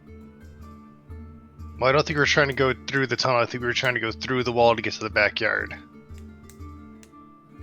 Well, if the tunnel's in the wall, then, right? We don't know how thick the actual wall is. That's what I was asking. How thick the wall? The actual wall is about a foot. About a foot thick. So the actual, like, there's a wall, foot thick, and within the wall is that channel. There's like a 6-inch channel within that kind of wall that goes amongst the entire wall. Does that make sense? No. So okay, you have your wall, Basically, the wall, right? there's a tunnel, but where is the courtyard? On the other side, outside. Complete opposite side of the wall. So you have your wall, tunnel, wall, and then there's courtyard. I The got it. tunnel is within the wall, like within the drywall, if you will. Yeah, within the foot. The tunnel is within that snaking around. Mm-hmm. It's within the So we just have framing to of the get that house. The tunnel is in the framing of the wall and the ceiling and the floor and all that. It But the goes all over courtyard the is place. much closer than... The courtyard is just on the complete other side of that entire wall. Okay, so yeah, we could totally do that. Cool. Then I just need 10 minutes. I will take 10 minutes to... I can also just Misty step us to the other side of... You can Misty Step yourself. Oh, yes, but... I mean, I'm just saying. Can I Misty Step? No, I cannot. I cannot do that. So what are you guys doing? Are you putting a door in this wall? Yeah. Okay. Unless anyone has a better idea that's less suspicious. Don't be suspicious. Don't be suspicious. Okay. All right, then. So what kind of furniture is in this room? Like, is there a Two dresser beds or? and a bureau, and that is it. Okay. Okay, so let's Bed take on the left side of the bureau. room, bed on the right side of the room, bureau directly in the middle of the room, right under the window. Fake window. Okay, and on the other side of that wall is the courtyard. Correct. Okay, so then I'm gonna move the bureau aside, make the wall. I'm gonna take 10 minutes and fabricate a tunnel behind it to go to the other side, and then we'll move the bureau back when we go through the tunnel. Okay. So you go ahead and take your time to make a door tunnel hole in the wall outside on the second story, and you do so. You move the bureau out, and it takes a little bit of time, but eventually the hole is kind of opened up, and you guys can look out this new doorway onto the courtyard below. Directly in the center being a well with looks to be a big old hand crank for water, and on the left and the right side of the well are two large statues, both frogs. Can I do a perception check? Are there any other windows that are actually looking out here, or do they still look like windows on this side? If you kind of peek your head out and look like on the side of the exterior wall, it is solid wall across the entire way. And Okay, so there's no obvious window. Looking through the illusion of the window, the statues weren't visible. There was no statues in the illusion. Alright, looks like we're good to go. I don't see anybody. So before you guys jump down to the courtyard or do whatever you're gonna do, I'm gonna say we'll take a break here. Okay. Alright. Sound good? Yeah. All right. D&D. Yeah. Other than that, I mean, thanks for watching. Maybe frog people. Syrinscape. Syrinscape.com/?4nerds. Thank you guys very much. We will be right back. Bye, everybody.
Hello, everybody, we're back to my Westmarch.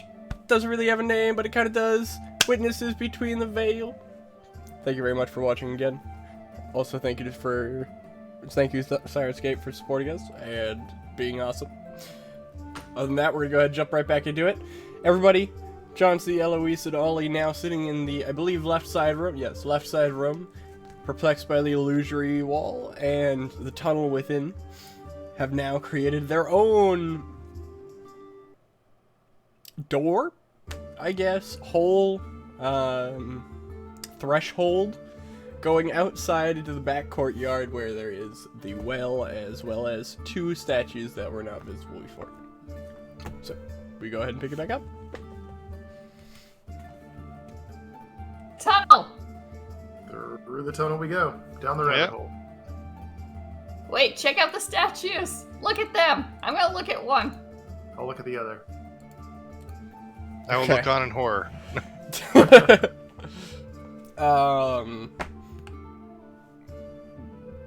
Sure, investigation check from both of you guys.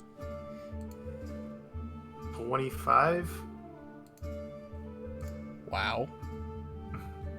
23. What you got in this room? What you got in this room? Wow. Looking around the well, immediately both of you guys recognize as a illusion. Being a staircase going down, able to clearly look through it. Additionally, both of the statues seem to be wards. So as you guys begin to make your way closer, you both kind of stop about 20-30 feet out before getting too close.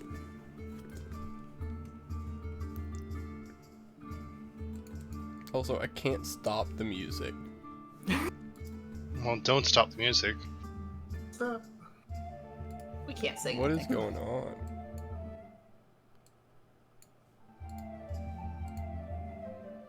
Does that work? Oh, I figured it out. So, Did you try turning it on and off again? I did. So, That usually you works. guys see the two wards on each of the statues in the illusory, I guess now, staircase amongst the water well there. So no one touch the statues. We can try to go down the stairs and hopefully it does not trigger them. Oh, wait, hold on. Wait. Waiting. Wait a minute. Also, I'm I'm- going to use Mask of Many Faces to look like one of the frog people in their weird little get-ups. Okay. So as much as you have for the visual of these people, you only have the mouth, their clothes, everything else is shadowed, and maybe their eyes, if you can assume as much. Would you still like to do so? Oh, sure. Okay, you do so. Alright. That didn't come through, what? I'm going to cast Find Traps. Okay. What exactly does that do? I think it finds traps. Alright. Like how radius-wise? Area is 120 feet. You sense the presence of any trap within range that is within line of sight. A trap for the purpose of the spell includes anything that would inflict a sudden or unexpected effect you would consider harmful or undesirable, which was specifically intended as such by its creator. Okay. And how long does it last? It's just like an instant flash. Okay. Flash Of right 120 away. feet. The wards are definitely trapped. Okay, definitely don't touch those things then. In addition, the trigger is the well. So trying to enter the well is the trigger. Beans. I mean, can either of you dispel? I guess that's a good question. Is it a magic trap or is it a manual trap? Appears to be a manual trap. Alright, who's dexterous? Below the magic illusion. Can you pick a lock? Not a lock. Can you undo a trap? I can certainly try. I do not have thieves' tools though, so I'm assuming that would make it difficulty. It would make it difficult, but if you would like, you can try. That's sleight of hand. I mean, I've got tinker Um, tools you could use. I'm not sure if that would work for this. That could be helpful. You could try. So I would either, without tinker tools, I would give you a straight dex check. Dex check or dex save? A dex check. Okay. With tinker tools, I'll give you a sleight of hand. The same thing. So yeah, Oh, okay, so I'll do then, the sleight of then hand. don't matter then. Yeah, so sleight of hand is a +3, which is my dex. So. Okay. Go ahead. Oh, nice. Total of 20. 17 plus 3. So Take that, frog engineering. as you kind of poke back and forth, you realize that there are 2, maybe 3, if you want to classify it, 3 traps here. There's the one in the well that's triggered, and then from what you can see, when that triggers, it triggers both of those statues to fire something. In addition, both of those statues seem to have their own wards of themselves, that being 2 and 3. However you want to clarify that. Wards meaning more magical, right? Yeah. Okay. After kind of fiddling around a bit and looking around, it doesn't take a lot of time to figure out that the physical trap is much easily more disarmed. Looking at it, you can't really get in it with the tools to pry it or break it or anything like that. It seems to be a pressure pad along the stairs. And eventually you find the easiest solution is to step back 10 feet away and throw it at the staircase. So you do so. And the trap sets off, and immediately you see 2 large vials from each side of this dark black liquid get launched at it. And as it does so, it splashes, and then immediately you see it kind of sizzle and bubble onto the ground. So yeah, acid trap. Hey. But they still have wards, magic wards. Oh. You can get down without triggering the wards, but they will still be there. You don't know what the wards do, you don't know what they are, but you know that they are magical. Alright, so we just have to skip a step. Mm-hmm. So we just have to skip this one, right? This one right here. Whatever you do, don't step right here where I'm stepping. Oh shit. Okay. Alright, I guess we go down this spoopy tunnel. Alright. So you guys go ahead and make your way past the wards, squeezing in between them towards the tunnel, and make your way down this spiral staircase. It immediately turned back towards where the building was, and then back towards where the kitchen was. And looking up, there seems to be a physical hard rock slab that's blocking another hatch to enter this tunnel from the kitchen. At this point, you guys look past that, and after that turn in the large hatch, there is a long tunnel. As far as the eye can see, it goes and goes and goes. It is very dark. Well, shall we follow the tunnel then? Keep our wits about us? We don't want to do anything about this slab. I missed the slab. What about the slab? It seems there's a large slab in the ceiling that seems to be like another entrance, and just from the relativity of where you guys were, it seems to be an entrance towards where the kitchen was, probably. Oh, okay, gotcha. That's probably just like a trapdoor or something that they use. Probably to throw their victims down here or something. Oh, we haven't seen any remains, right? Not It yet. seems This to is a be a very long tunnel. Straight stone wall, circular domed roof with a flat floor. Mm-hmm. Okay. We avoid the slab for now. Try to go around it. Don't walk under it, just in case. Okay. So, you guys Alright. go ahead and make your way past the slab, no issue of being a trapdoor to the top, and make your way down towards the tunnel. You guys begin to walk, and walk before it's complete darkness to the point where, looking back now, there is no more light showing where that corner was. Whether you're bending or you're turning or whatever it be. It's long. Long enough to the point where, Chauncey, you notice your hunter mark had actually dropped. Presumably if they had been in this tunnel long enough to be out of that range. So you guys begin to walk, and 10, 15 minutes pass until eventually you are met with a opening within the tunnel where it widens to about 20 feet-ish. And around and entirely lighting this cave, you guys see just a blue light before the entrance. Uh-huh. You guys push in the entrance to take a look if you'd like. Should we be sneaky about this? Can certainly cover our trace. Sure. Are you gonna cast it? Yep. Okay. Okay.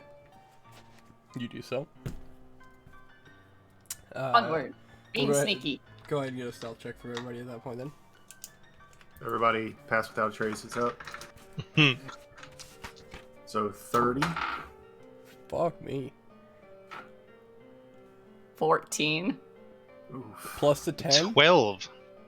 Yeah, I rolled a 4 and I got nothing Holy to. shit, Oh, you wait. guys. I have disadvantage. Wait, on more than stealth 12. I time. forgot. I have Dex. I'm like I'm a not used to having big ol' Dex. person of jangly keys. Big smacking. Smacker. 15. 15. Plus Okay. the 10. Yep. It happens. Okay. You guys feel pretty damn stealthy. You look ahead of you and you see a threshold, and just peeking forward, you can maybe see what looks to be flori or plants amongst this cave, with a bright blue glow. But again, you haven't passed the threshold to see enough. I want to look for traps, but not actually use the spell. Okay. Go ahead and make a perception check. I want to see if I can make a survival to understand the vegetation. I'm all 8 in the perception check. I'm proficient. Okay. Go ahead and get the perception check first. For Eloise. 13. Pardon? 13. 13. Okay. You don't notice any traps. There's no sign of any physical traps or even anything magical. It seems to be just a straight cut cave that opens up into a larger corridor. Go ahead, Chauncey. Oh, wrong one. Hold on. Survival. It's only a 12. Without being able to enter in, you can't really tell what's going on. But after a second or so, everything seems to be calm. Looking in, just peeking past Eloise, you can see a number of flowers and mushrooms and spores and vines, and very much like a heavy jungle setting. Underground? Mm-hmm. Yeah, that's Oh. normal. I guess we'll try to sneak in then, Okay. if it seems like it's all good. Sneak, sneak, sneak. You guys go ahead and make your way sneaking in. I'll go ahead and use the same stealth checks. You guys go ahead and sneak your way in, and as you do so, everything seems to be fine. Inside this cave, immediately you all now can see a mass of hundreds of different sizes and colors of mushrooms, specifically, more than flowers. Yellow, red, green, spotted, every different color you can imagine. It is like a fluorescent dreamscape. Above that, the ceiling has heavy blue rocks that aren't glowing, but there are vines that come down that are glowing and then turn to green below. Fun. You guys go ahead and make your way forward. Don't like the way you say that. And I'm But going to yeah. need a dex save from everybody, please. Beans. As you guys continue to make your way forward throughout the corridor.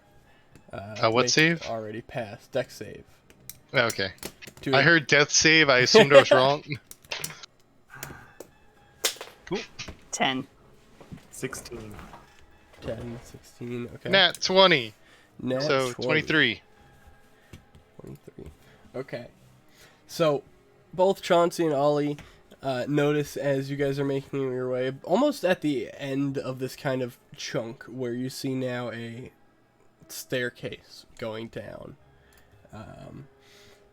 One of these spores kind of wriggles up and then bursts into a cloud of smoke. But unfortunately, Eloise is not fast enough to jump out of the way. And I need a It's not Eloise's day. wisdom saving throw. Okay. I'm good at those. 19. Nice. So you kind of get enveloped by the spore, and as you kind of cough for a second and you feel your vision kind of go tight for a moment, you take 6 points of poison damage. But beyond that, you are not overwhelmed by whatever this poison was. The rest of you guys have made it to the other side of the hallway, towards the top of the stairs, as Eloise now is coughing and leaning over. You okay? Do you need a cough drop? I looked at one of the. I almost went right into Posey. I looked at one of the mushrooms that exploded. Accidentally got some dust up my nose. It's Right fine. in your face without a warning, huh? Can I try to identify more mushrooms now that we're deeper into the hole? Yeah. Survival. Survival save. Nope. 9. Got nothing. 9. Nothing. A lot of these, Chauncey chokes as on much water. as you can tell, a lot of these mushrooms are toxic. A lot of them have overwhelming aromas. They're poisonous. Stay away. Yep. Oh, is that a fact? Mm-hmm. So I shouldn't eat this. Nope. Don't do it. I mean, you might get a good trip out of it, but that's about it. Alright, so now looking down the stairs, you guys can see the staircase is entirely decorated with frog calligraphy along the sides of this stone staircase going downward. To the left and the right of the walls are still coated in these spores and vines coating the ceiling as you go, illuminating the rest of the hallway. Staircase goes down about 60 feet.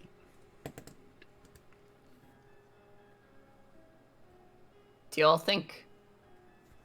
Shall we continue? Only one way to go. What's the worst that could happen? Hey, would you say we're over 500 feet underground? You wouldn't know. You wouldn't know. The tunnel was so long, you don't know if you've gone downhill at all at any point or uphill or... Okay, that's unfortunate. Okay. Well, I had a plan B for me. I see what your plan was. Yes. Bye! Fuck this shit, I'm out. Alright. I'll go get help. So do you guys begin making your way down towards the stairs? Yeah. Okay. So as you guys do so, Eloise and Chauncey, with your passive perception, notice immediately that these stairs additionally have pressure plates. And they seem to be trapdoors where the stairs fall away. Do you want me to shoot him out? Traps. Sure. But it could also fill this entire room with gas, and then it doesn't really help us at all. Well, they seem to be stairs that fall away. Sure. But then if all the stairs fall away, then we don't have a way to get down. It's better than falling. We can choose. We have Well, we rope, could also right? just not hit the pressure plates, right? We could just walk over them. Seems to Possibly. be about 8 steps long. You can maybe do it. We could certainly try. I mean, Possible. I'll Alright, warn you I right think now, we- I'm quite heavy and I'm not good at jumping. So, It's okay, I believe in you after you. alright, so maybe shoot them out. sure. I take aim at the middle one and shoot. Okay. You do so. You release an arrow, and as it slams onto the middle stair, you see that individual stair falls down. And below it seems to be a dark pit, very deep. And at the very bottom of the pit, you see a deep blue glow.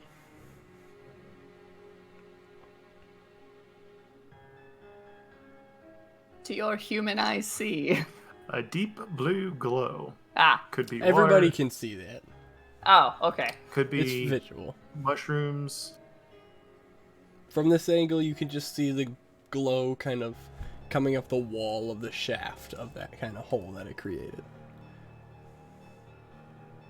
So I guess we just continue down the stairs and try to be stealthy about it. I apologize in advance for whatever happens. Well, now we're gonna have to jump. Do you want to like tie a rope to folks? Sure. So this way, if anyone falls, one of us can catch us. I'm very heavy. That way, if any of us falls, we all fall. Got it. Just to clarify, there are more pressure plates still that go down. Yep. Okay. Do you want to shoot out all the pressure plates? Certainly can. That's just gonna make it all or nothing on the jump. I guess it is either way, right? Yeah. So yeah, I'll shoot out all the pressure plates. Okay. You do so. As you shoot out all the pressure plates, you end up creating about a 20-foot wide gap in about a 10-foot drop. Looking down in the hole, it goes down probably about 100 or so feet to the point where you just see these heavy blue, again, vines stretching up, and at the bottom, one very, very big mushroom. Green with white spots. I could fire arrow the mushroom. And then what if it explodes? We'll all die. Not if we're up here. The gas could rise. We'll also fill the chamber first. Okay. Is there, if I were to get across this gap, is there anything I could like tie a rope onto? Yeah. I mean, you have there's a railing on the side. On each side. All right. I mean, I could just, misty step over there, but throw a rope back, or we can tie it off over there, make a guideline. Do it. I could also just missy step over. You're really the That only doesn't help me at all. We could both misty step over and wave a fond farewell. Leave. Just- Take half pay instead of 1/3. Yeah, if you both want to create a bridge or something, whatever you'd like to do to help me across. Seems like you two have it pretty good. It helps us cross too. I can't actually jump 20 feet. That's a bit much for me. I fully understand. Go for it. Use your magic to go flit about as you will. Okay. So, to make things simpler, you gave Chauncey one end of the rope, you held the other end of the rope, and you teleported, and as you did so, the red rope just went in tension across the gap. You guys tied off, and you now have a tensioned rope across the gap. Who wants to tie the other side, Eloise or Chauncey? I'll do it. Yeah. Okay, let me get a dex check from Okay. Ollie and Chauncey. Good choice. Alright, so I bamped, so that is one of the two. Well, same thing. Oh, right? okay. So Doesn't really matter. Okay. yeah, so it's, dex check is just a +3. Oh, okay. So 15. Okay. It's Dex. Mm-hmm. 10. Oof. Goodbye, everyone.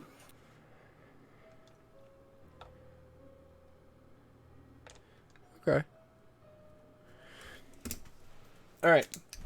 So, you're now left with a tied off rope across the 20-foot gap going slightly downward. Chauncey and Eloise on one side and Ollie on the other. Chauncey, you can go across, I suppose, and I'll just pray. Do a leap of faith. I mean, I can stay on this side to try to hold the rope in case it lets go. Yeah, sure. Whatever you'd like to do. I'll do that. Alright, I'll hold on to my end too. Okay. Here I go. Leaping across with my full set of chainmail and don't- my many petticoats. You didn't want to crawl along the rope? Well, there's a gap underneath, correct? There is, but there's a rope tightened this way, so you could theoretically slide down the rope. I could slide, sure. But completely up to you. If you want to try to jump, and then this way if you fall, you catch the rope. Oh, that's not going to go very well either. Alright, I will try to slide down the rope. You can make either acrobatics is what, strength or dex?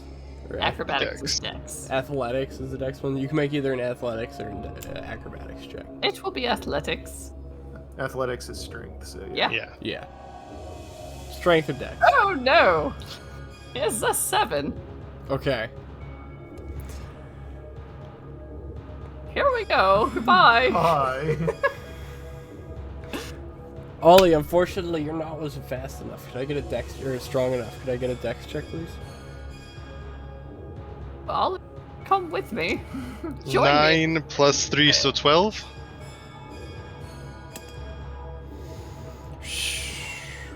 Okay. Wait, does she start falling? So, Eloise goes ahead and starts to slide her way across the rope, and as you do so, the end of the rope seems to not be tied on tight enough, and as that happens, the rope kind of comes off on one end, and Ollie quickly goes and tries to grab it, and as he does so, it slips right out of his hand, and Eloise falls only about 10 feet, holding onto the rope. Rope now free hanging, tied to one end, with Chauncey holding it as well. Oh, so if I climb up, I'm still on the other side of this stupid thing. Alright.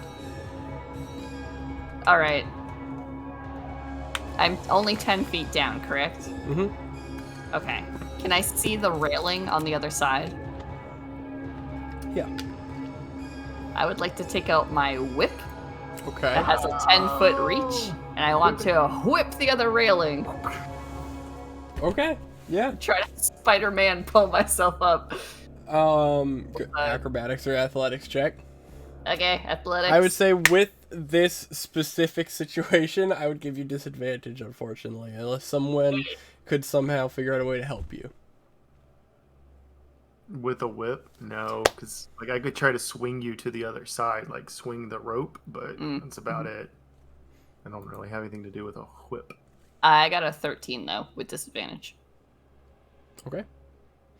So you whip up and you're able to go ahead and connect both ropes, kind of holding like this, and you pull up back and forth, and pull yourself up towards the railing. You're up in the railing, but you are still now at this point in between the gap, kind of holding on to the railing in between both sections. To try to shimmy myself over. Okay, you can go ahead and make one more check. No disadvantage, just a straight roll. Athletics? Yeah. Oh, that was almost good, and then it wasn't. 9.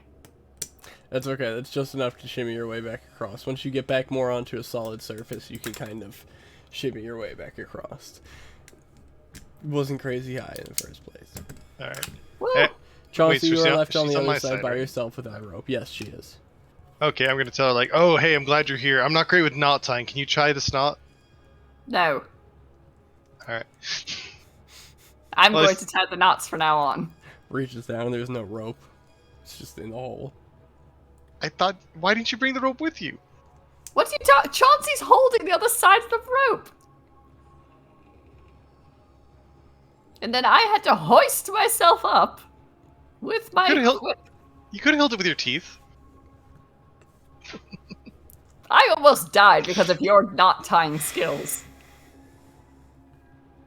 But you didn't. How are you, Chauncey? You want to join us? Do you Misty Step? Yeah. Yeah, okay. So you Yeah. Misty Step onto the other side, no problem. You guys are now on the other side of the stairs. Yeah, on the way out, I want us to come back here and see like 3 dead frogs all falling for the same rope thing. Huh, we made a trap up, apparently. So looking down the rest of the stairs, there seems to be another tunnel that goes into another length. However, at the start of this tunnel, you can see heavy cobwebs amongst the entire tunnel. Oh no. Now, hear me out. Maybe we just take an hour to think about this. At the end of the tunnel, you can see the blue light emanating once again. Alright. Do we want to get rid of the spider webs or just try to avoid them?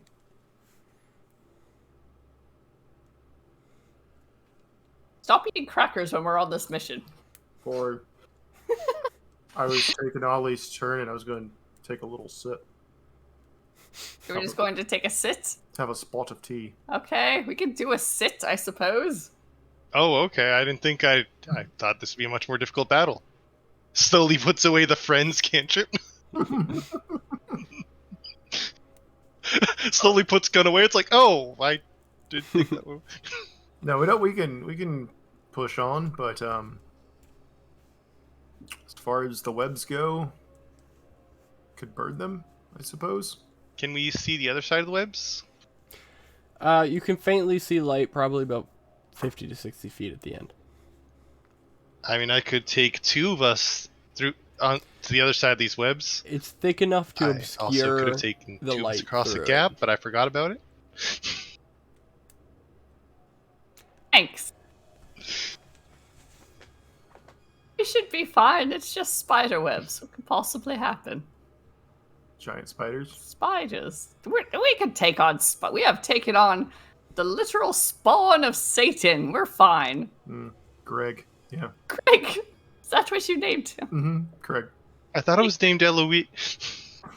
Listen, not yet. She's got a rock for that. Ah, yes, the magic rock of definitely wasn't lying to you.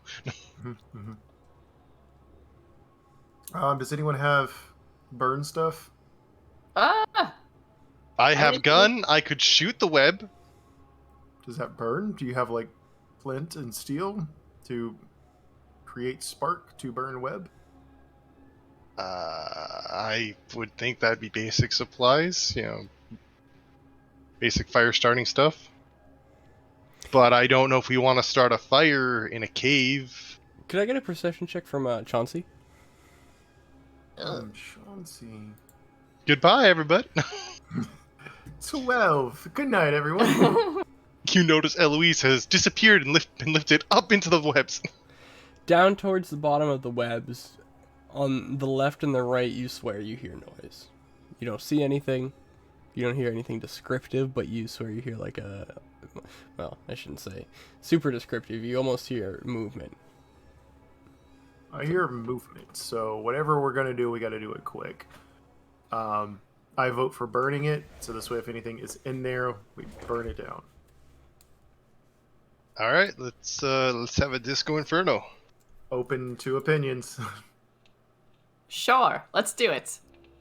Burn it. All right. Well, looking like a frog person, I start lighting the web on fire. Okay. I'm still a How? frog person. I mean, I assume we have like whatever we need to like light a torch on fire. Is the Okay. webbing dry enough to just catch? Presumably, from what you can see.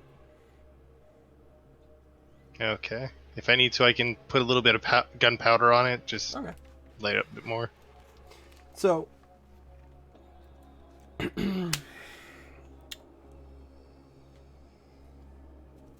where is everybody else in this? Are you guys still on the stairs? Are you guys down with Ollie, like behind him? I would be close to Ollie since I heard the sound. So, like but- at the bottom of the stairs, there's probably only about 5 feet before the entrance into the spider webs. Oh, I would be on the stairs then, probably. Yeah. I'd be right behind him, like on that bottom step. Okay. Ollie and Chauncey, I need you both to make me a dexterity saving throw as you set fire to these cobwebs, please. Oof. 12 with a +7. I had all my good rolls earlier. Oof, yeah, you did. During the friggin' 22. dance sequence. 22.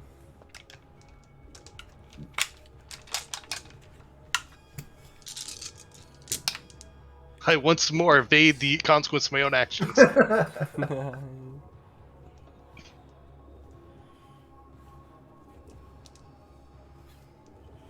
Chauncey, you take 22 points of fire damage. Ooh, doofa, that's a lot of damage. And Ollie, you take 11. Yeah, I rolled almost max. As you two kind of step closer, and Ollie lights kind of a flint and steel towards this cobweb, and as a single spark hits this cobweb, the entire hallway goes up in flames, as the cobweb was some sort of propellant, a trap in itself, made for people to burn and then explode. Eloise, as you're standing slightly up the staircase, you see this massive fireball completely come out of this tunnel, and it just completely engulfs both Chauncey and Ollie, almost charring their clothes. However, the tunnel is now completely clear of all cobwebs. Ow. Exactly as planned. I mean, it got the job done. I'm going to cure wounds, Chauncey. Okay. You get 9. Solid. Ollie, need some healing? No, I'm gonna second wind. All right. And if I do poorly on this roll, then maybe.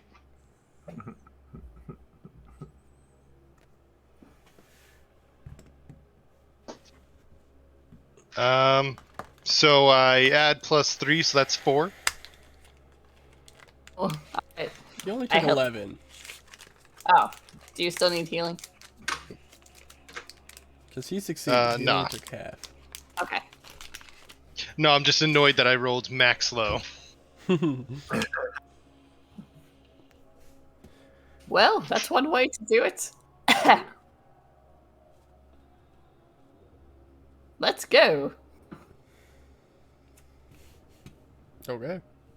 You guys go ahead and make your way through the now spider-webbed tunnel, and there is a turn directly to the right, about 30 feet away from the turn, not deep into the tunnel.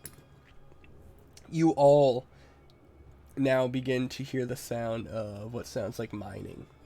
Chink, chink, chink, chink, over and over and over, as if there's a bunch of miners within this cave.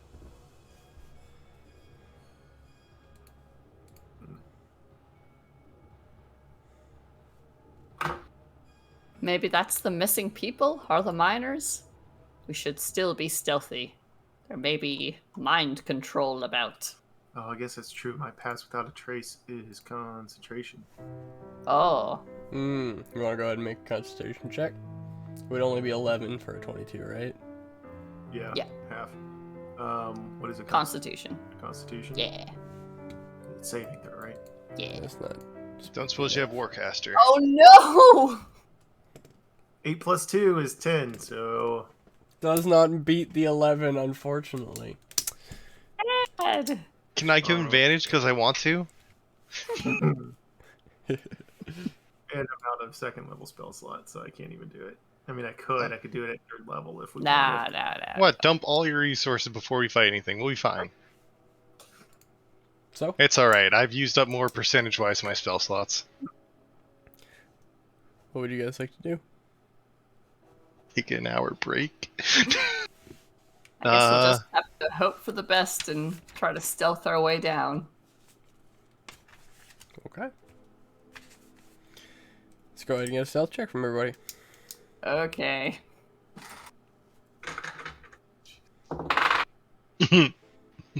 Oh, not bad actually for me. 14.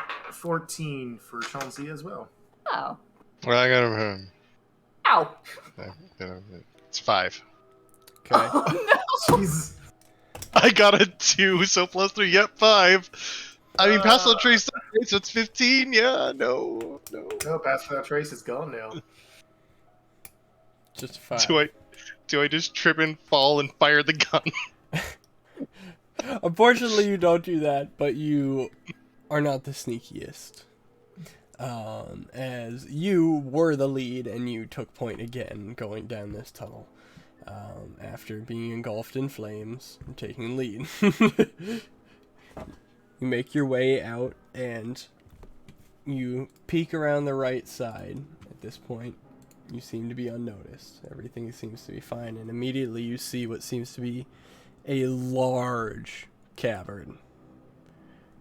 Probably 200 yards long, or wide, and 500 to 600 yards long. It is a large cavern. And you see that directly in front of you, there is a drop, a small wall, and a bridge to the left. I'm going to go ahead and move you to the battle map. Which one? Wait, did I not pass the stealth save? We'll see. I don't know which one you are, so I'm just going to move everybody. I am the man with gun. That's okay. So you guys, you are Oh, fun. right here. Looking out, you can see that the whole cavern is lighted, at least this portion, and you can now tell the sound of the mining as you see scattered amongst the cavern across a flowing river in it are loads of miners chained to the walls directly at their post with pickaxe in hand. Their sleeping quarters directly below them is their sleeping bags and food piled up next to them with rocks all over the place. At the very end, you can just make out a large figure sitting upon a very large throne, but behind that, you can't really see anything else in here. That's all you see right now, or Ollie. Alright. You don't know if you've been noticed, however you have taken point, and you guys follow, and are now at this half wall, kind of like hunkering up behind it, looking over this little half wall. Directly in front of you, this half wall, where this bridge is, if you see, there's kind of a waterfall that goes down. That brown is a deep, deep pit. That goes down probably about 400 or 500 feet. There's no light, and you can just see the faint glimmers of light and blackish kind of muck down there as it kind of bounces around, or the light bounces around the whole cavern. And you see it go into a river that just keeps feeding and feeding into the darkness. Quick, As this Eloise, jump clean it! water goes down. From what you can see, the only way across on the other side where the miners are is that direct bridge.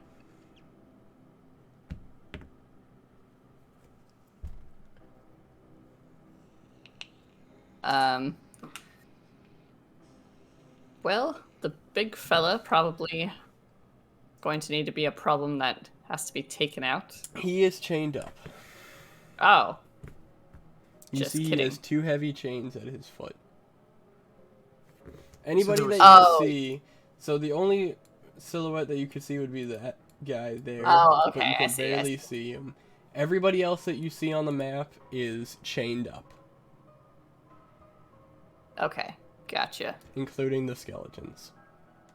Alright, so how do we try to free them without being seen by the large individual who is staring directly over all of them? That's the point. I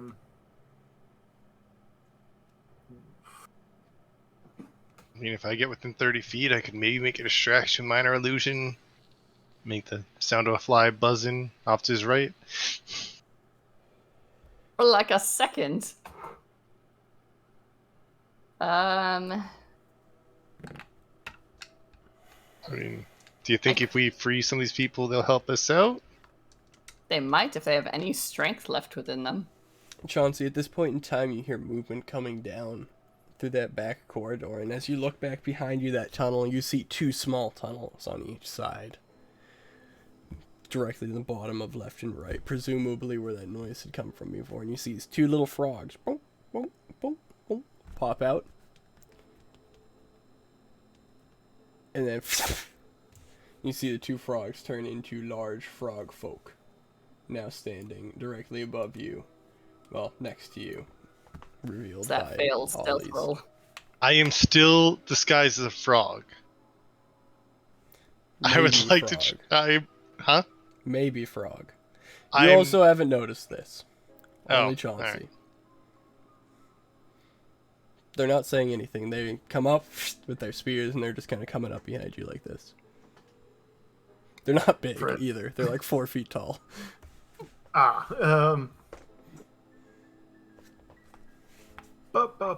I would alert my companions.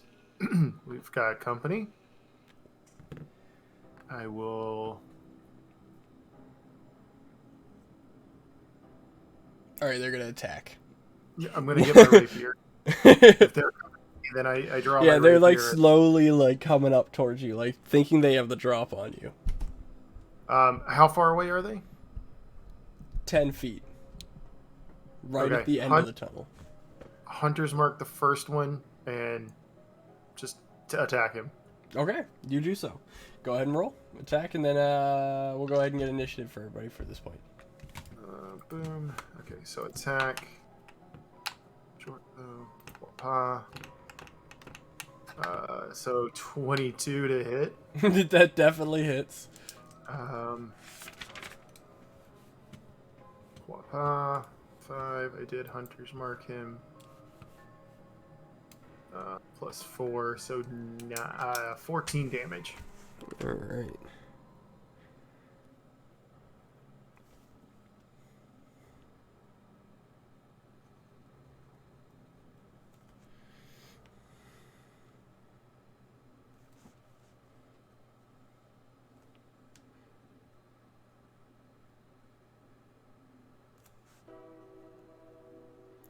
Alright, can I get initiative from everybody? You. Okay. Natural 20. 23. Nice. 19 plus 3, so 21. Nice. Wait, 22. Yeah. Okay, and how much damage did you say you did? 14. Okay. So you look back and you kind of hear just a faint noise, and you look back and you see these guys kind of sneaking up towards you, thinking they have the drop on you, not even noticing that you've looked back, and you quickly hunter's mark and you knock an arrow and release. As you do so, alerting your rest of your party that I there are people technically coming get up. 2 attacks per action. You do. I was gonna say this counts as a surprise action just for you, since you would have noticed that first. That's fine. So if you want to So attack do I- again, you can. Perfect. And I do so with a 23 to hit. Oof, that hurt. And then 6. Jesus. Aww. For 7 more points of damage. Okay, and did you attack the same one? Yes. Okay. Because he had hunter's mark, so it's basically like whoop, whoop, whoop. Yep. So you release 2 arrows in a quick volley, and as you do so, both of them quickly stick into one guy, and you just go, "Oh God!" And just start kind of running to the side as the other one goes, "Don't go!" and runs towards you with a spear. At that point, we go into initiative. Chauncey, it's your turn again after the surprise round. Sure thing. I'm going to keep going after the same guy. Okay. Chauncey's not stuck in here with you, you're stuck in here with Chauncey. 17 to hit. That does not hit.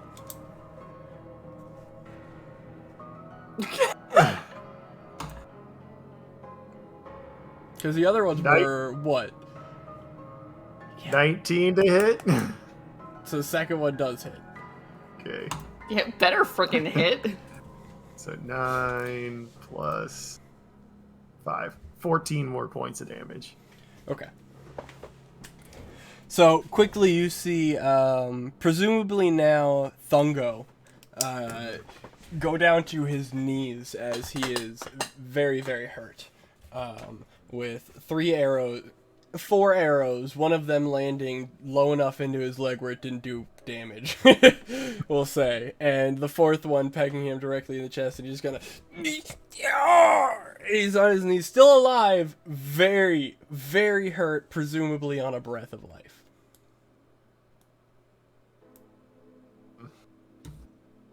Given where they're at and where I'm at, I can't really move, so... which one was...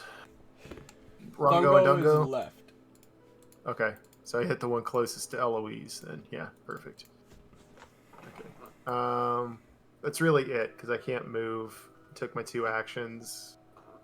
Hunter's Mark is up, and that's about it. Okay. Could I get a pass? Actually, just straight perception check. Sorry, I didn't mean to say passive. Perception check from you, Chauncey. 24? Okay. So, it doesn't seem like you've been noticed by anything else within the cave. Only these 2 creatures. Cool. So I'll say, take him out quick! Okay. Second end your turn. Load. Yeah, that's it for me. Alright, Ollie, you are up. So I didn't bring a melee weapon. Because apparently there's not one in my inventory. So I have gun. Ah! You could hit him with a, pistol with him? Just punch him. That I would heal him. I'd give you an unarmed strike of 1d4 with a pistol whip. I think that's fair. Okay. This is my hex weapon, so do I still get its to hit bonus? Yeah, you would. If you're pistol whipping them, yeah, I don't see why not. Nat 20? Alright, which one are you hitting? You're hitting the one on the right, the blue one? Yes, probably the one closest to me. Okay. Yeah. Go ahead and roll damage. Yes, your bonuses count. I think that's fair, right? So that's Fucking 4. pistol whipping? Yeah, no, that's like yeah, that's better than a club. Or no, yeah, About the same. about the same as a whip. Mm-hmm. 4 plus my charisma, so 8.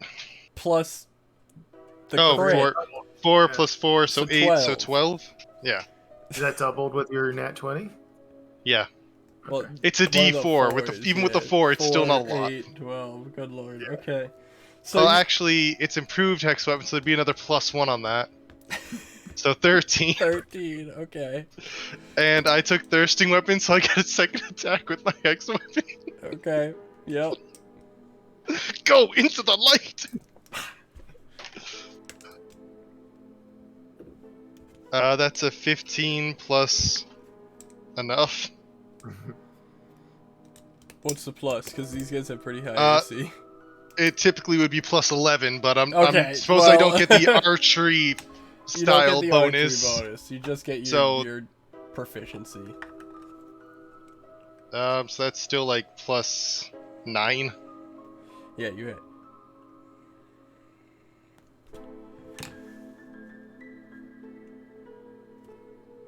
So I got another 4. Okay, so that's 8 more damage. Yep. Okay. 9 more damage because improved 9 hex more weapon. damage. Thank you for letting me know. Okay, so you stand up and you kind of turn around, and as you do so, you see Chauncey just unload a volley of 4 arrows, and this one guy just Legolas the shit out of him. And he just goes, "Oh, why?" And he kind of goes on his knees, and you see the other guy just, "Don't go, no!" And he starts charging, and would you like to move? Oh, he's charging at me? Or who's he charging at? Well, as you walk up and hit, Oh. would you like to move? Yeah, I'll move up 5 feet to hit him. Okay. So you smack. I mean, you smacked the shit out of him. He was not expecting to be smacked the shit out of by nothing in reality. He did not see that coming. He is kind of coming up close. He's like, you smack the shit out of him, and you lay him back. Is that gonna end your turn?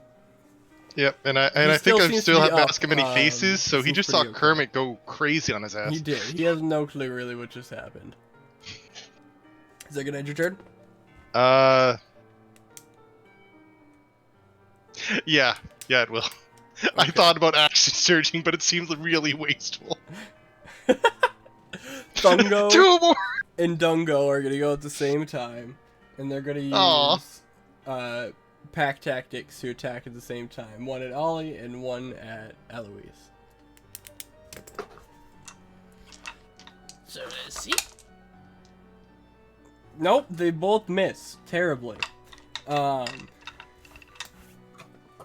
Thungo kind of reaches out with the spear as he's on his knees towards Eloise. It's like, "Deh!" And he falls down, and with his movement, he's actually going to try to, like move on his knees and crawl over the wall and jump over the pit.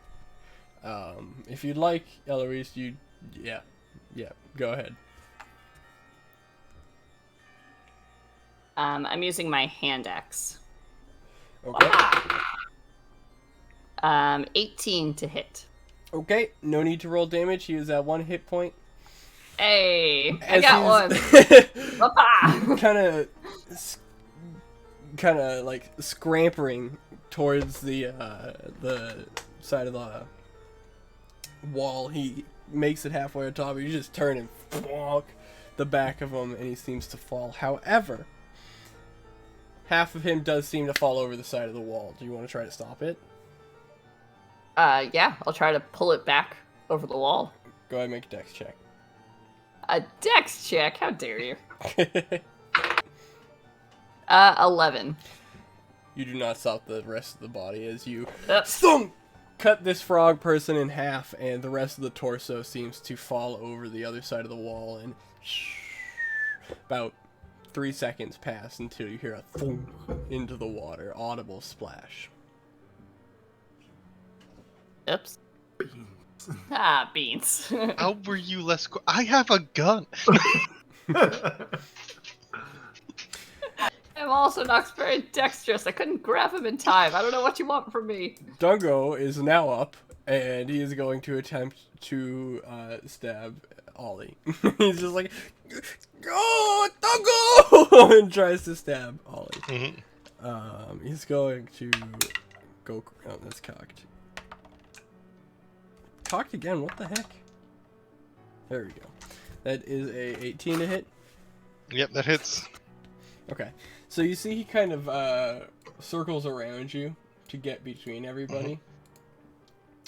And he jabs out towards you with this kind of like trident spear-like thing. Rolling low damage, doing 4 piercing damage. So he circles around you and he sticks down into you, and he tries to get out of your attack of opportunity range. And goes to Thungo's cut up corpse. If you would like, you do get an attack of opportunity. Sure, let's pistol whip this frog again. 13 plus 9? So that's 22? That hits, yeah. For 9 damage? Okay. Gotta keep that d4. Does he go through my range as well, or no? I would say he's just on the cusp of it. Okay. Nah, he's still in your 5-foot range. At least as of what I'm seeing in I the... want to put him like there, like on top of you I guys, gotcha. but like I can't. You know what I mean? No, that's fine. I was just curious if I got an attack as well. Yeah. So that guy's dead. Okay. And that's gonna end his turn. Eloise, you're up. Get him. I'm gonna reach out and put a hand on his shoulder. Say, terribly sorry about this. Oh god. And he needs to make a wisdom save. As I do Toll the Dead. 13. No. So, and he's already taken damage, right? Yes, he has. That's 3d12. Just melt this boy. Yeah, Toll the Dead's real. 21 points of necrotic damage. That is enough to kill him. So you reach out and you touch him on the shoulder, and what did you say? Sorry about this. And as you do so, the spell releases, and this necrotic energy goes over his amphibian body. You see a green kind of visage go through his veins, and he just kind of and just clumps down to a ragdoll. He ragdolls. Eloise, I don't know if they're going to time, pay performances. We are out of initiative, but you guys don't know if you're noticed or anything like that. Stealth checks are... who knows? Do we think we attack the big guy in the back? Maybe we could, like, lure him over here? Well, I don't think he's going to get up. He would send someone over to look. Ah. He doesn't really seem like the mobile type. We could do a distraction while one person can distract while the other two sneak around. And I already just picked out who that would be since I used the word sneak, and that's not something that I'm very good at. But anyone We could get a volunteer? Yeah. Would you describe these amphibian people as humanoid? Or are they more monsters? Let me look it up. Good, because I need to pull up the Demon CR rating list.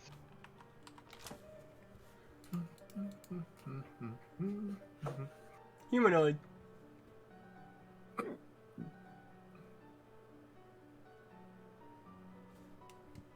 They're indeed humanoid. I mean, if we want a distraction, feel like why isn't it sorted by CR? There we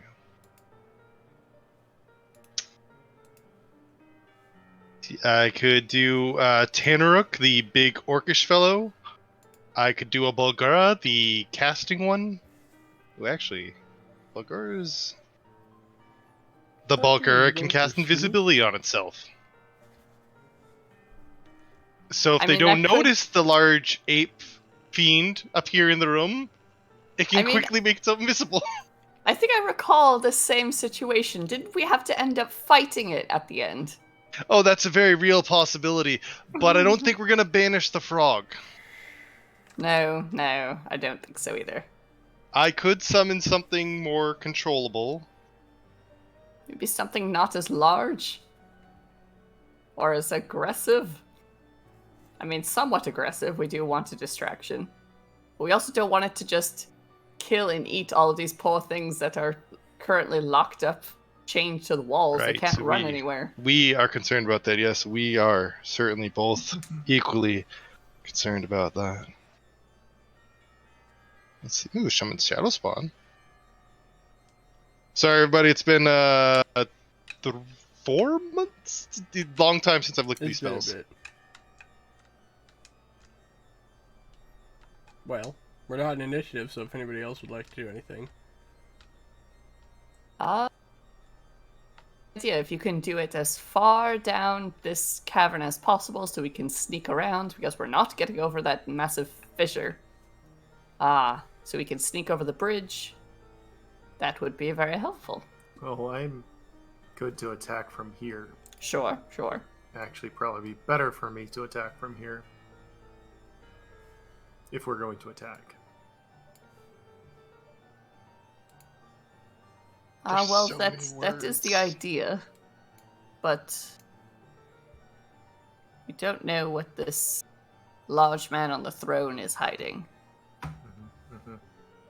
Well, Unless you want to be part of the distraction. If you want to go across the cavern with the creature and fire your arrows, and the two of us can sneak off, try to help free some of these prisoners. Anybody with the magic stuff, could we possibly try to make friends with the large man? We could try to make friends with Largeman. That's certainly an option I have at my disposal. Because that might be beneficial. And then But that's a save. And if he succeeds, I'm out. That's all I got. Hmm. How wise does the large creature sitting in the chair look? Make a wise check. Does he look scholarly, or does he look like I eat Doritos and rule? Hmm. From this Is there distance, cheese you residue can't- on his fingers? From this distance, you can't really make out a great figure, but he is large. And in charge. You'd have to get closer to really be able to make out anything like that. He's just sitting upon a very large, flamboyant throne. Well, what He is about very other large fellow in front of us? Changed large guy. What about him? Does he also look like he would be a wise fellow? Does he have books in his back pocket? He does not have books in his back pocket. In fact, at this point in time, he's in the middle of swinging his pickaxe as hard as he can into the wall in front of him. Is it a if human? you look, there are levels. So to clarify, staircase here, staircase here. There's Yeah. about Oh. a 6-foot high wall. These little like silver things are about 6 foot, 7 foot walls going up to the next level. So let me. But I also assume that that would mean that he's sitting up high so he could see all Yes. the levels. But yeah. So you guys are at the same. How do I put this as free? There we go. Okay, that's not what I want. So this is technically level 3. He's technically as well on level 3. This would be level 2, and then level 1 would be here. Okay. So No. technically, to get even over there, we go down. Correct. And then back up. Yeah. Okay. So this right here understand. goes like 2 and then 1 here. Yeah. Gotcha. Okay. Okay, so then it might be even easier to sneak over there. I mean, we'll still have to sneak because they'll still be able to see us, but that makes it a little bit easier. Alright, and I You guys have think I decided which friend I will make. Should we be making friends? But I believe we will sneak over there all the way and just talk this out. Do we want to create a distraction? I could shoot an arrow over to the far side of him just to make a noise. Well, if their focus is on the other side, actually, how far can you cast this friend? I believe it's 90 feet? Okay. Yes, any friend I summon will be within 90 feet. Except for the friend, which is 60. So 90 feet is on level 2, basically. Okay. So we could sneak up. We could try sneaking up and assessing the big boy and see if we think if we release his shackles he would help us, or if he's gonna see us and yell, "Hey, they bad, more food now." Sure. All right, we can try to get a little closer, and then if you want to try to summon this thing, like, right in front of the guy on the throne, that should give us enough cover to start freeing some people and getting a little closer. 50. Alright, so what are we doing? We are going to try to sneak a little closer. Okay. Are you doing that before or after the summon? I think we're going to try to get to the bridge first, and then decide if I'm understanding correctly. Yeah. I want to see if we can figure out if that big guy is human, an ogre, or... Okay, are all 3 of you moving? Chauncey's staying behind just for now, Okay. just in case they need cover fire. Okay, let me go ahead and get a stealth check from Eloise and Ollie. But before you guys go, do you want me to do Pass Without a Trace? Take up one of my 2 third-level slots. It would only last until they get 30 feet away from you. Yeah. That's alright. Okay. It'll kick things off very quickly. Ah, beans. Well, Wait, so did we do a pass? I was told not to, so I did not. It Okay. wouldn't have helped a natural one. Well, I got a 16 plus 3, so I got 19. Okay. So Eloise makes a noise, and I just kind of push her over the set. We need a diversion, right? Try and make a big splash. So you guys go ahead and start making your way down towards the bridge, down this kind of sloped cave face. And as you guys make your way closer and closer, could I actually get a perception check from everybody?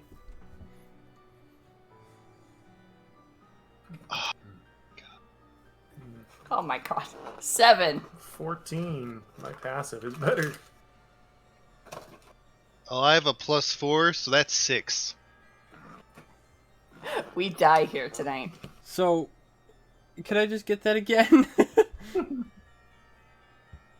7 from me. 14. Okay. So, 6. Chauncey, you do notice under the bridge there seems to be a stirring of some kind, as if there is some sort of creature underneath the bridge. And as you guys slowly make your way around and down towards the bridge, you peer around, and at this point you all kind of realize, oh shit, Eloise's chainmail is way too loud for this cave, as this Go. It's fine.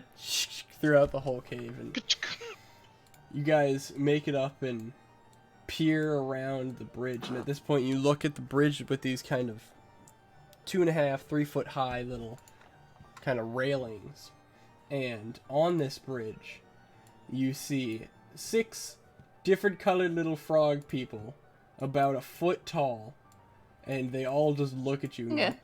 go, no, I no, slowly oh, get up an ocarina. 3 of them jump off into the water. What do you guys do? Oh my god, you know what I had this whole time was an immovable rod. I could have saved myself when I was falling.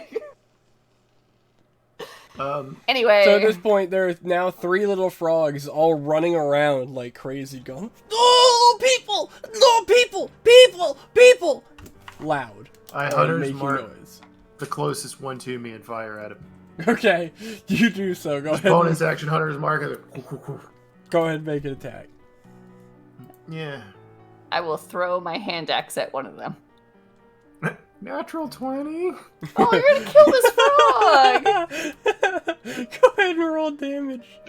Congratulations, you officially unloaded like siege weaponry on these frogs. So 15 plus my hunter's mark. So that doubles as well to 6. So 21 points of damage. So you throw out your hunter's mark, and as you do so, you knock back an arrow, and you now see these, you can barely see the tops of the heads of these frogs all running around and going, "No, people! People, no!"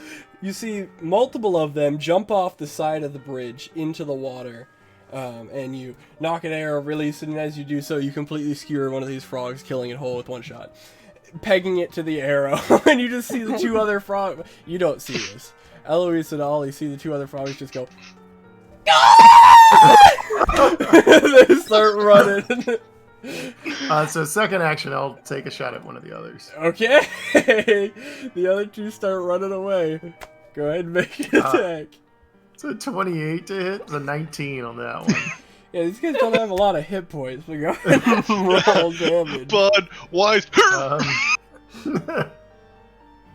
And 12 points of damage. It's still enough to kill him in one shot. These tiny guys do not have a lot of hit points. So you knock another arrow, and as you see them all kind of go in chaos and start running to the end of the bridge, you knock another arrow and take out the yellow one, leaving only the green frog hopping around. And he just keeps going, and you just see him go, "Oh god!" And he gets down on all 4s. At this point, though, you do now all hear a bellowing at the end of the tunnel as you kind of see the figure stand up from the door, and he goes, "What's going on down there?" And it bellows throughout the whole cave. can I get a perception check from everybody with advantage?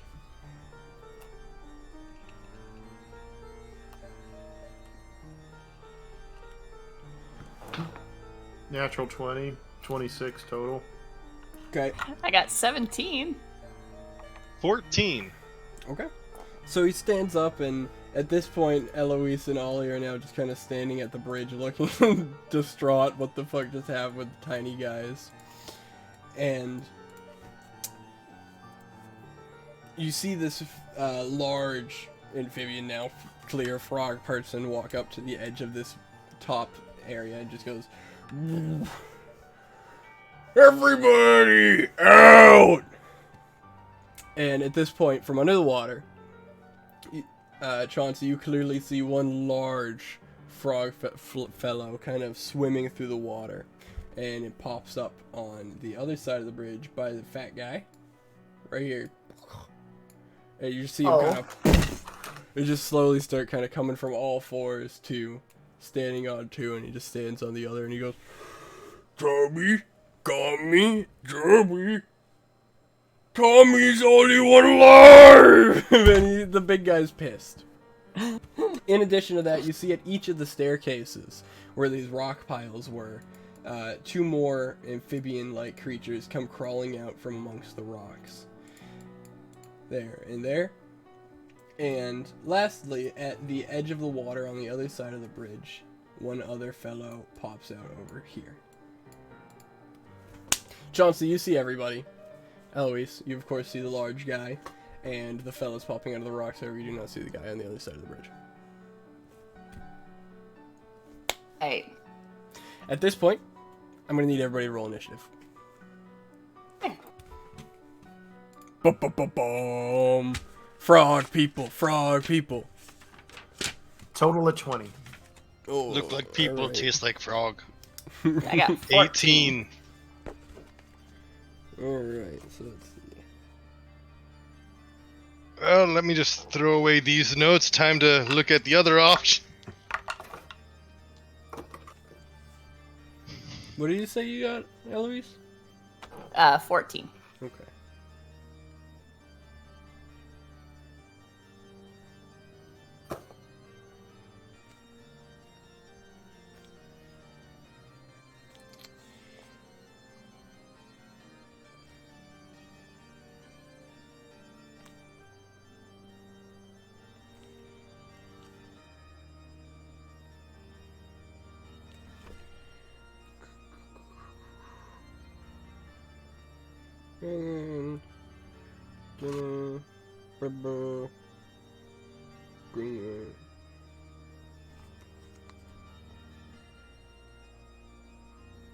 Okay.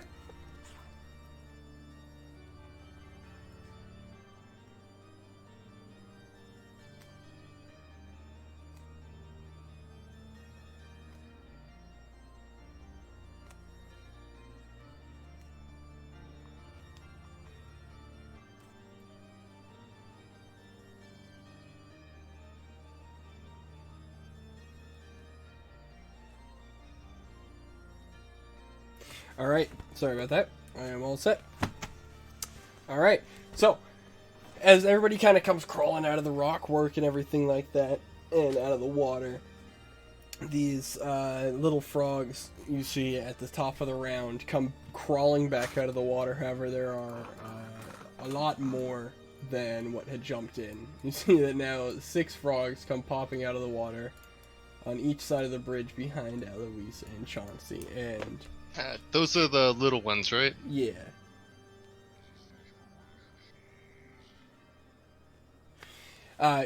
All you hear is, looking amongst these frogs, you see in each pack there's 3 frogs, one gold, green, and red, and each one you just hear the gold one just go, "Get 'em! Kick their ass!"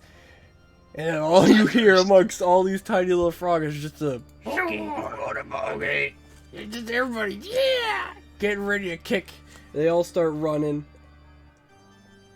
I need 3 dex saves from from Eloise and 3 dex saves from Ollie.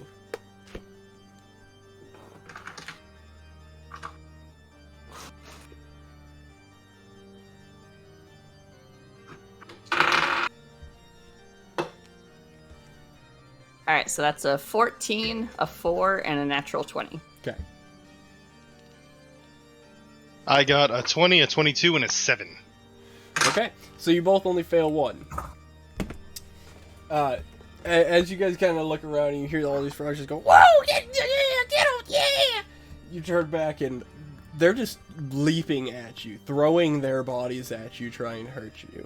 And each of you both get hit by a different frog. Let's see.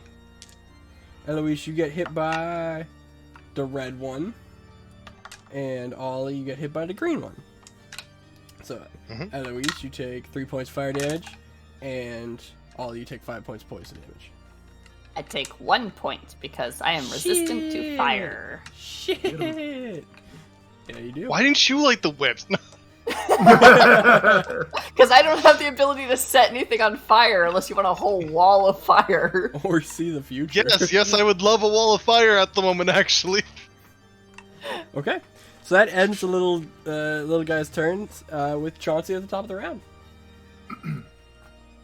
Bonus action to move Hunter's Mark to the big king guy. King guy? Mm-hmm. Okay. And then we're going to start shooting at him. Okay. Whapa. Oh, 20, that was so close. 22 to hit. That hits. And then 21 to hit. That hits. Beans. 6 plus 5. So 11 on the first hit. Okay.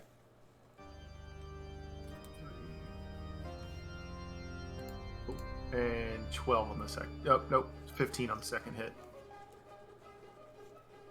Okay. So you release 2 arrows quickly as you reposition your hunter's mark and flying very far across the entire corridor in this cavern, slamming the presumable leader directly in the chest, and he just kind of eats it, just like, go!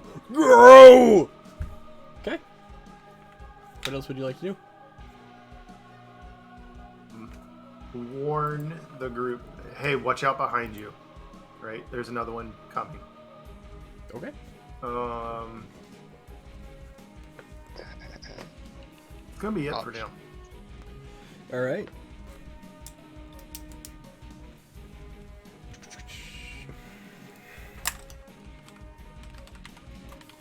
I just gotta make sure the distance on this is correct.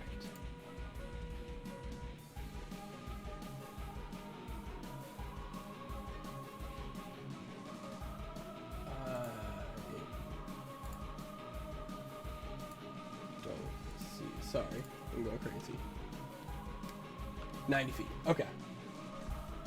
So, you guys see this, the large kind of princey, magic, fancy guy, the presumable leader, start to make his way towards the edge of the kind of elevation he's at, and he reaches out his hand, and as he does so, he begins to cast the spell. Oh, he's a caster. Anybody like to do anything? I cannot. Don't have. Sorry, counters. who's casting? The king. The frog prince. Yeah, I can't do nothing about that. That's too far. This is a shame. Okay. So he goes ahead and casts right here. Stinking Cloud. So he creates a large, just plume of yellow and green smoke in this point here as it just kind of lingers. I'm gonna, let's see, is it at the start of each of your guys' turns? If you guys are within it. So you guys are just within it, Eloise and Ollie. That is going to end this guy's turn, and it is going to be Ollie's turn. So what does the cloud do? Oh yeah, right, it's your turn. I heard nothing. Okay, then I said, all right. It said, oh yeah, it's your turn, isn't it? Let's see. So I need a Constitution saving throw. 15. 15. You just beat it. You just beat it just fine. You feel this overwhelming feeling of sickness overcome you. Okay, but I'm fine. Yeah, you're No fine. effect. Okay, I'm going to skirt this way around the senior frog boys. Mm-hmm. And, yeah, I guess I'm just gonna start, plastering the cave with frogs. Okay. I'm gonna shoot one. If I can make 2 attacks to the weapon, does it have to be on the same one, or can I shoot one, then shoot the next? You can shoot the next. Okay. These technically count as, like, one entity with multiple sets of hit points. Okay. Then pew pew pew. Alright, so I take the first shot and ka-chunk!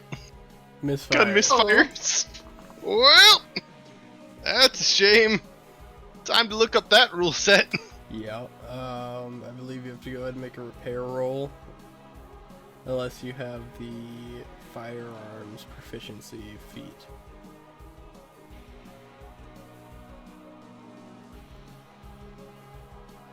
I took Gunner, I'm proficient with the tools and everything, but I'm just not sure if it's an action or bonus action to try and fix it. It is an action. Okay, then I can't do that this turn, so, I'll say, well, shit. Eloise, you got this, right? Okay, cool. I'm almost certain. So what are you doing other than that? Backing up. I can only get, like, that far. But I will be leaving the frogs threat range. These guys are tiny enough to the point where they do not have an attack of opportunity. Alright. Let's see. Oh, bonus action, I'm gonna put Hexblade Curse on the big guy. This guy. Alright. On which one? This guy? Yeah. Okay. Okay. And does that end your turn? Yes. Okay. So, in unison, you see the 2 guys that are the rock dwellers, frogs, begin kind of sprinting up towards the bridge. And you see this one makes it all the way to here with his movement, and this guy is actually going to run and jump down, taking the fall damage. Well, actually, he wouldn't take any, because he was a frog. And they are now kind of creating, like, this bulwark on the bridge. That is going to end their turn. Eloise, you are up. Alright, I've gone back and forth on like 400 different things that I'm gonna do. So, Cast your life. yeah. I'm going to... now that everyone's all kind of lined up there, I'm gonna cast Wall of Fire. Oh, fuck. Okay. Get him. I'm going to start... I'm gonna start with this fella on the right and have it go all the way across. So you're not hitting the large, fat slave man.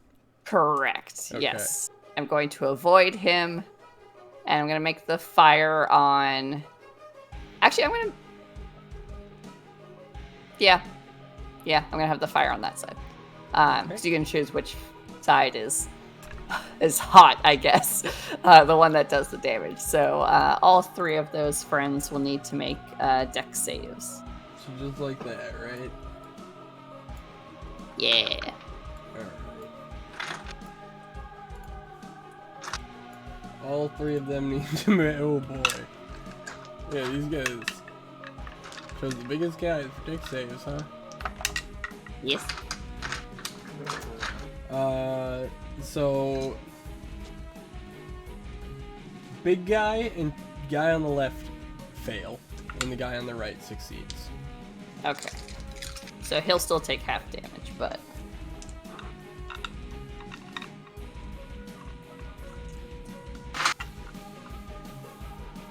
Ooh, that's some good numbers. Alright, so that is 10, 18, 22, 26 fire damage. Okay. Half as much for the one that succeeded.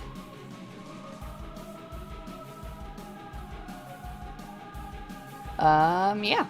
And I, specifically, am going to stay within the froggy threat range, but out of range of the stinking cloud. Okay.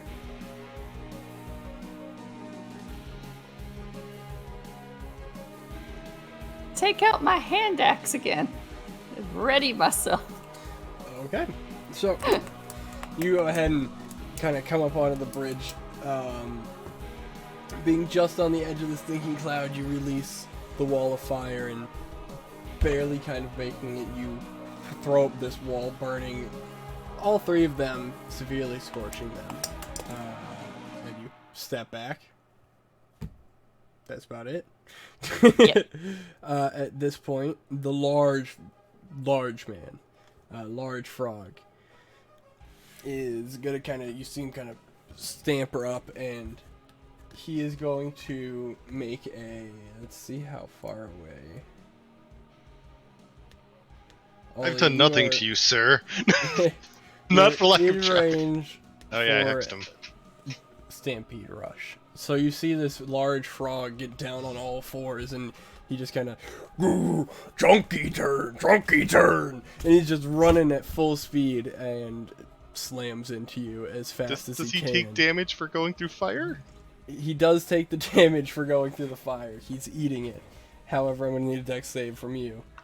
Maybe he and dies is in it the fire. another dex save from fire? Yes, when he goes through the wall, he has to make a dex save. Okay, so he fails again. Okay. 11. Okay.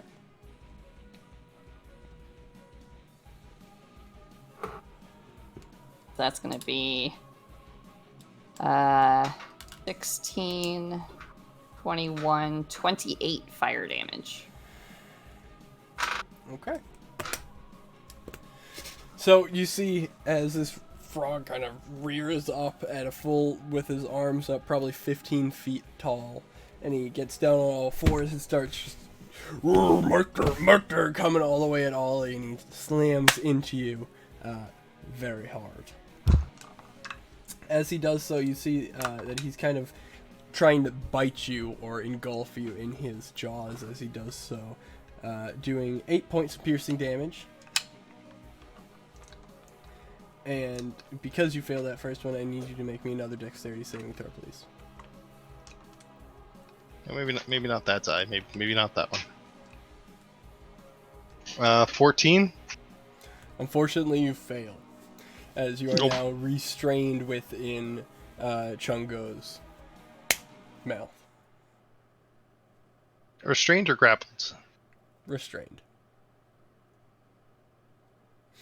That is going to end his turn, as Bungo now goes over in the corner.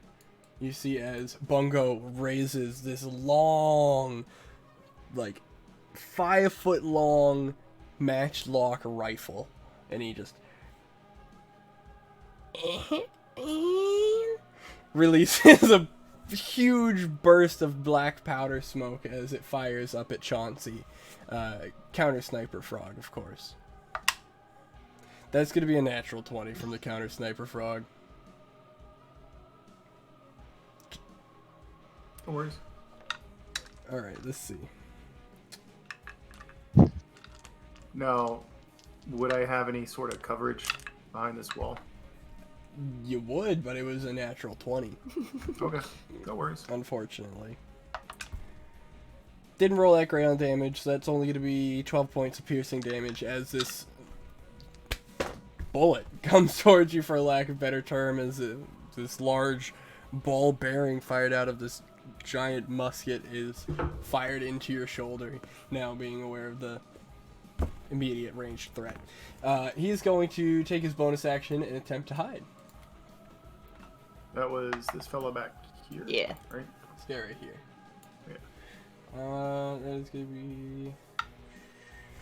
Also, I He think the appears big to frog needs disappear to within the rubble. You, Chauncey, from your position with your passive perception, you can just make out about half cover of him within the rubble.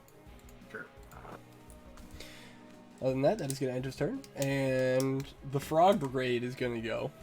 At this point, Alright, David, I think the big frog's supposed to be eating me at the moment, not on that side of the bridge. Yeah, there we go, thanks. Much worse.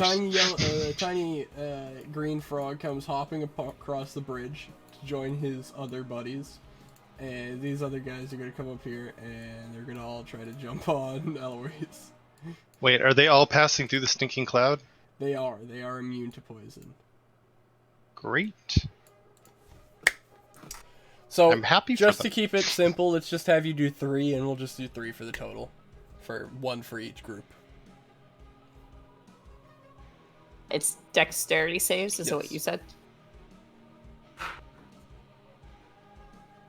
Wow, okay, a natural 20, a 19, and an 11. Okay.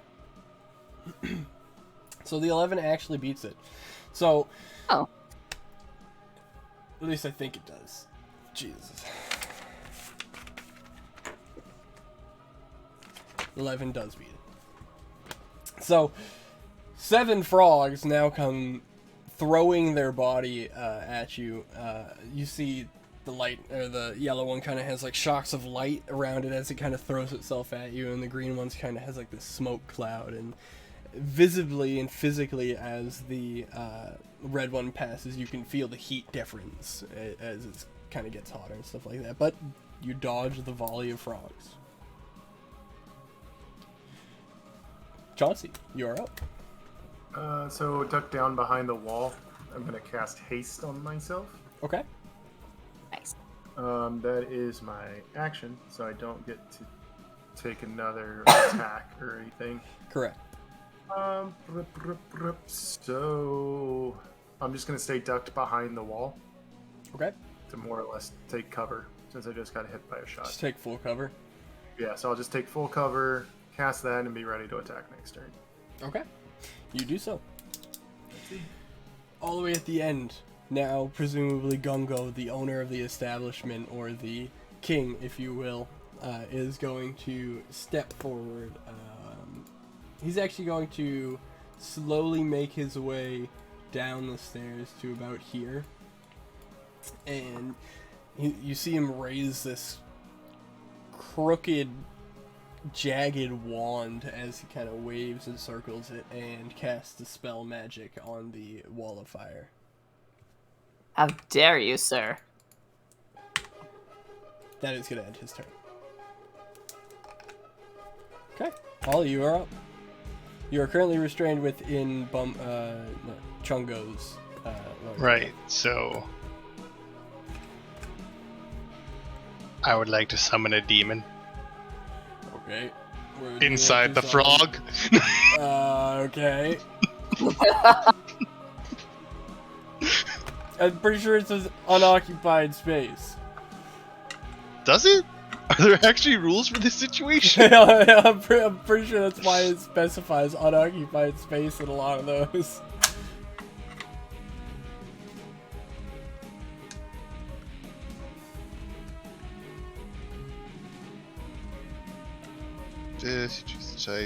Yeah, an unoccupied space. Aw, I want to burst him. Can I still see, or am I completely inside a frog? You can see, you're being like whipped around, like he's trying to swallow you. Okay. Well, I wanted to summon the safe thing, but this doesn't feel like a let's be safe situation anymore.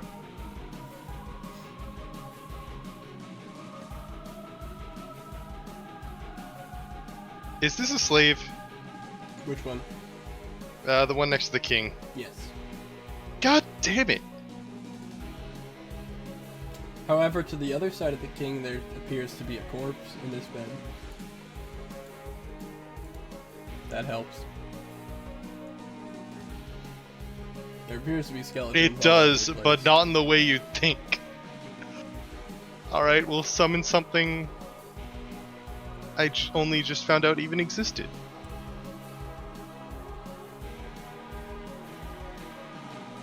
It's from Mordecai's Tome of Foes. It's called a Diabuck.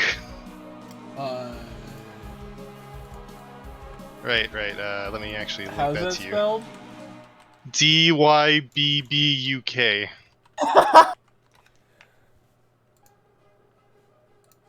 What the fuck is this thing? Demon, apparently. Holy shit. Okay. A corpse, you say? We're in a room full of corpses, you say? Oof. So you do so. You raise Um, a large corpse from the ground, or from its bed, as it kind of stands up and is just now standing there. Horrible. I hate it.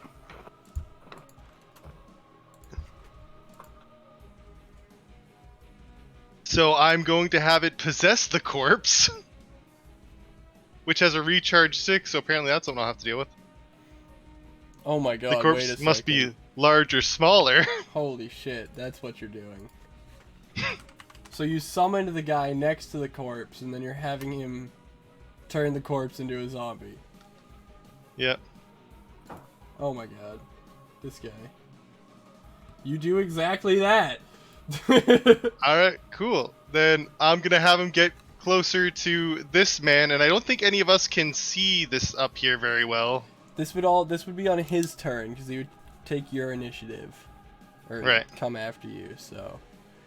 So you did your turn, you summoned the guy. Do you want to move with your turn? Or try to get out? You're kind of still held there. Actually, there's nothing you can do. You can't do anything with a bonus action on that. To get out. Unless you Right, but I wanna can miss this action guy. surge. You could. I'll action surge to try and acrobatics my way out if I can. Or is this just strength? That would be acrobatics. 'Cause this is dex. Alright. It's like tossing you around in his jaws. That's a 9. No. So as you're being tossed around in the jaws, you reach out and you point out and you summon this Dybbuk thing, and you try to get out, but you can't. And as the turn order changes, the Dybbuk, you have him immediately possess the corpse that it is next to, and then what? I'm gonna have the die box use a bonus action while it's possessing a corpse to do something unnatural, such as vomit blood, twist its head all the way around, or use a quadruped to move as a biped. Okay. Any beast or humanoid that sees this behavior must succeed on a DC 12 wisdom save. Okay. So I'm trying to get him close enough to the king that he sees this and try and freak him out. So the Dybbuk kind of walks up and he sees this and he's just like, what? Okay. He's not fazed by the Dybbuk. So he passed the save. He did. All right. Dybbuk's turn ends. Zombie's turn. The Dybbuk is the zombie at the moment. Oh, it does both? It possesses it. Oh, holy shit. Okay. Alright, never mind then. Now, it says melee weapon attack tendril. I don't see it saying I can't do that while possessing it. But you would have already taken the action to possess. Oh,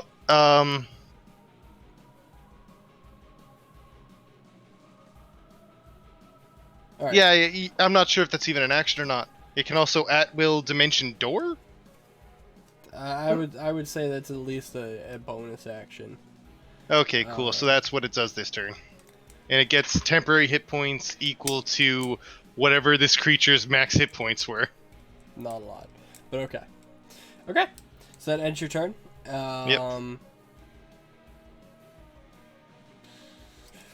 Rungo and Trungo are I have them all named. The two on the other side of the bridge are now going to slowly start making their way up the bridge, and they're actually gonna just hold position right in that poison cloud. Just bulwark like a wall there. That's gonna end their turn. Eloise, you are up. Alright, so all these little froggy dudes are surrounding me, right? Correct. However, you did see Ollie get away from him, no problem with attack of opportunity. So. Sure. Nope, I'm gonna stay put and use Word of Radiance and explode in a shower of radiant sparks, so they all need to make Constitution saving throws. Alright, so we're just gonna do mass like we did before. So, that's 2 fails, 1 succeed. What's the damage Okay. on that? So the one that succeeded won't take any because it's a cantrip. Okay. Oh jeez. Oh jeez. Oh jeez. Oh god. They went everywhere. Been Okay. there. Okay, so that is 9 radiant damage to all That who is- failed. Just enough to kill 6 of these frogs. And Yeah. the only frog remaining is now the green frog that was originally alive on the bridge, surviving the volley of arrows from Chauncey. What else would you like to do? That was my action. Fire. I'm just gonna... Am I within threat range of the one that's eating Ollie currently? Not currently, no. Okay, good. Then I'm just going to... No, I'm gonna stay where I am, actually. Okay. So that goes ahead and ends your turn. It does. Next turn is Krungo. So the big guy that has Ollie in the mouth is going to attempt to swallow you. Ollie, I need a Constitution saving throw as you feel your body entirely constricted amongst the jaws of this beast.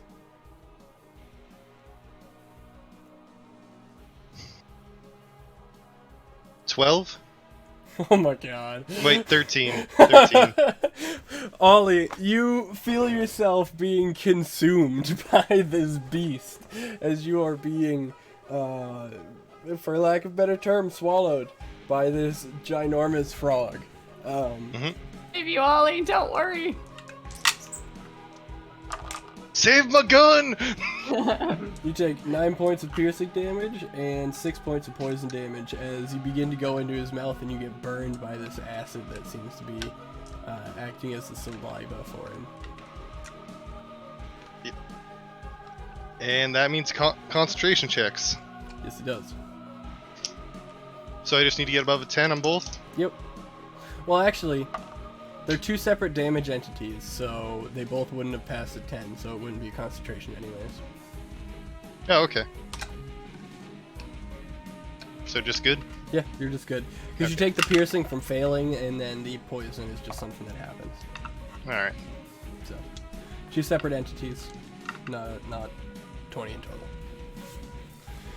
Okay. That Yeah. goes ahead and ends his turn, and Bungo, now hidden amongst the rocks, is going to raise his rifle again, looking for a target, and without having I mean, he's got a clear target on Eloise, being the only one there. So he's going to fire off a large round towards you. Okay. Natural 1, his gun misfires. Hey. This guy is a firearms expert. It's all my and radiance. he fails his blinded repair him. on his bonus action. Nice. Bungo's gun is broken. Oh no! You see as this skinny frog peeks up with his long musket, and you just hear a when you see a large black powder explosion as black smoke engulfs Bungo. He takes damage from this explosion. Okay. Alright, that is going to end his turn. And now the only frog left, being the singular green frog, is going to run for his life. You do get an attack of opportunity if you would like, Eloise.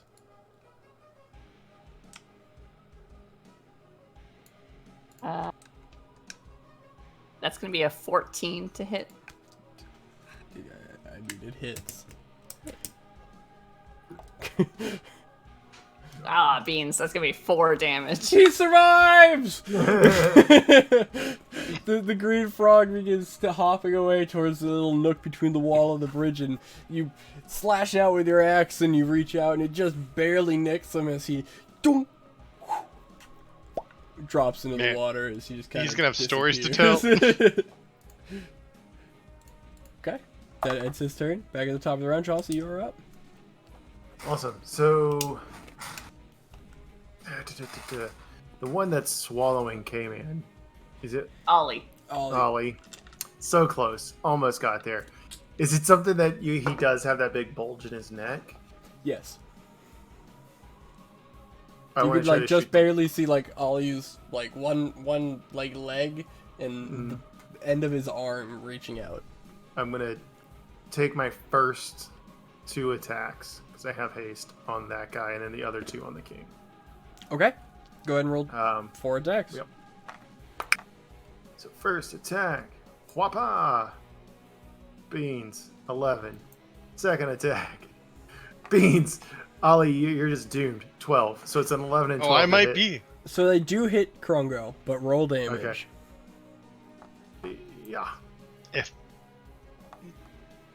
8 on the first hit, Okay. whapa, and 9 on the second hit. So your 17 first total. 2 arrows do fire, and they hit Krogo. I mean, they go in him, but like it's like a pink into him. Yeah. It's not doing much damage. Cool. So then I will turn my attention back to Kingly Boy. Cool. Let's go. Whapa! It's a natural 1. Whapa! And then a 14. Doesn't hit. Do you want my dice? I might switch to physical dice. That's unfortunate. D&D Beyond has just ruined my haste. Shh, don't say that. I mean, D&D Beyond is the greatest thing that ever the thing. And then I will duck down behind the wall again. Okay, you do so. At this point, Prince King Gungo is now up, and There's a zombie standing next to him. yeah, there is.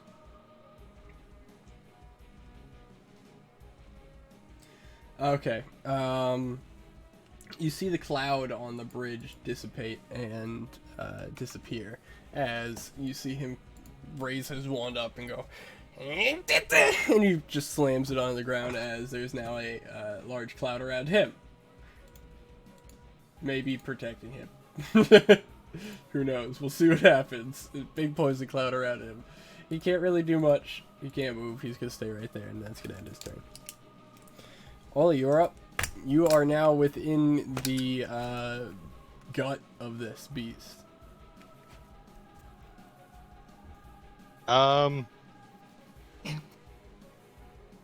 Sure am.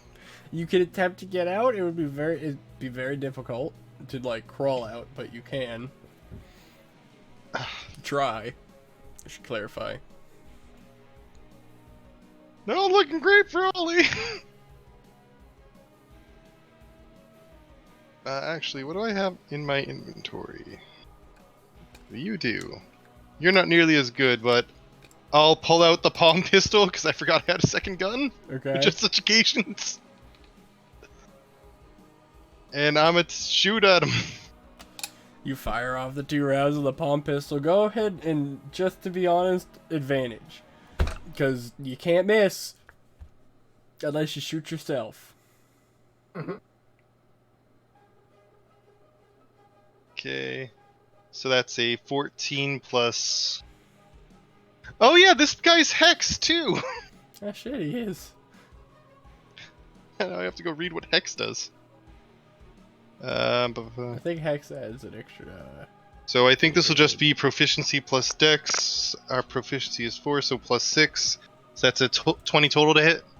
It hits. Oh no, wait, that's not even advantage. Just like, okay. No, that's about the same. Okay, now second shot. Ah, one more. One more would have been great. Okay, but they both hit. Okay.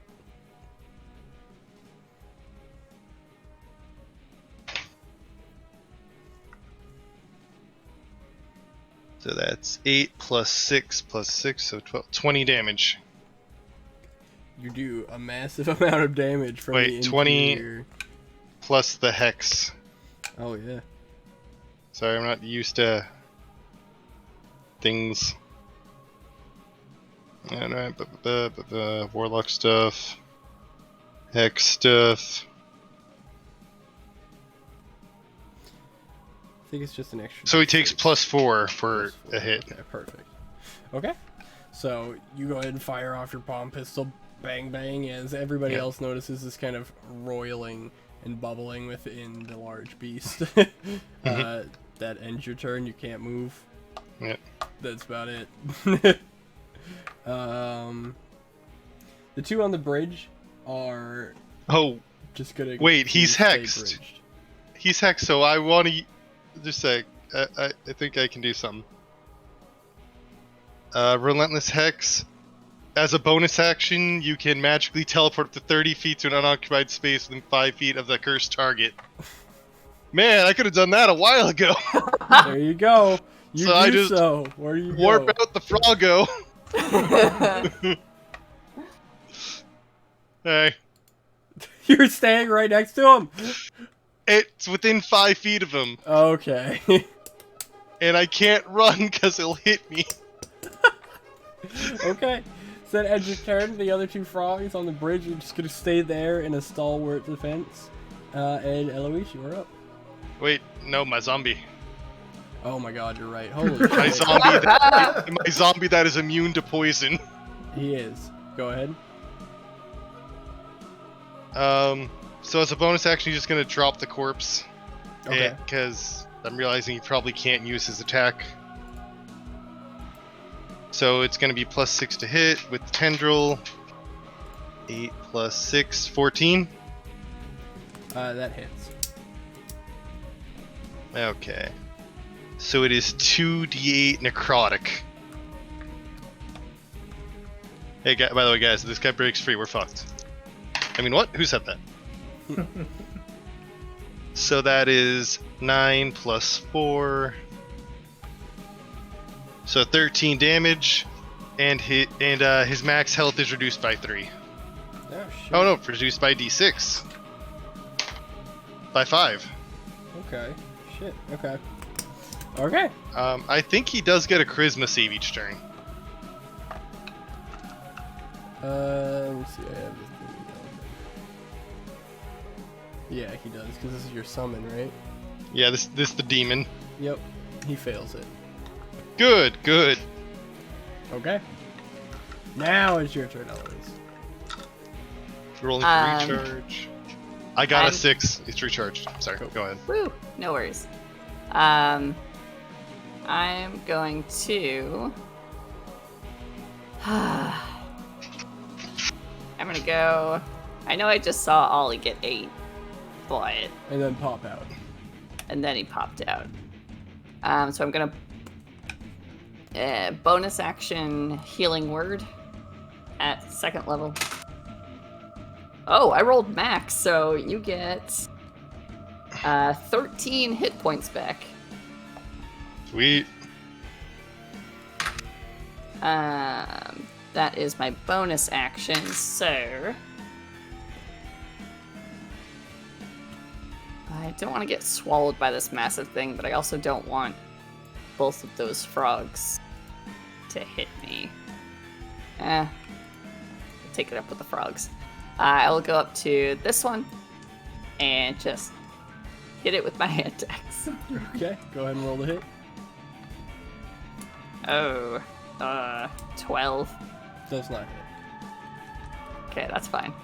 I assumed. Is that the end of your turn? That's it. Yeah. Okay. So you run up with your hand axe in a fit of spite, trying to slap the large frog, and unfortunately it does not work.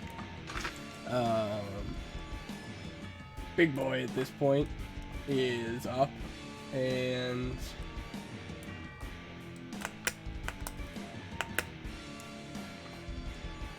Now, I know what you're thinking, and the answer might just surprise you.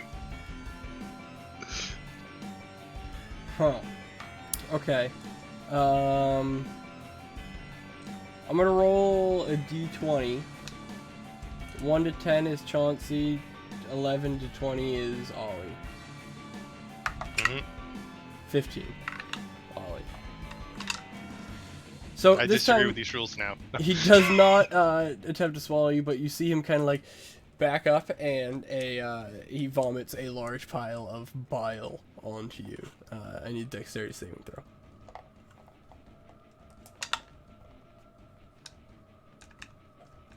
Seven. You fail. Unfortunately, I am sorry. No, you're not. No, I'm not.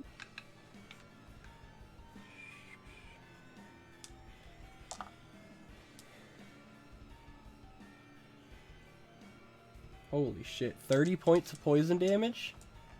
Okay. And he's just gonna stand there, just like coughing after he threw up, just like.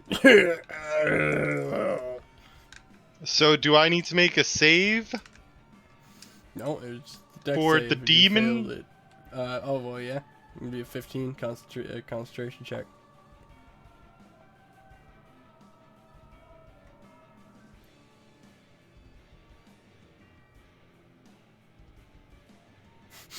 Got Yeah, it. it's a 7. Okay.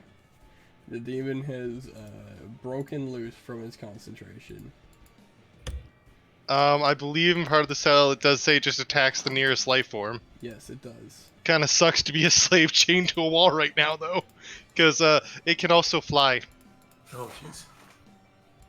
It's not the end of it. Okay.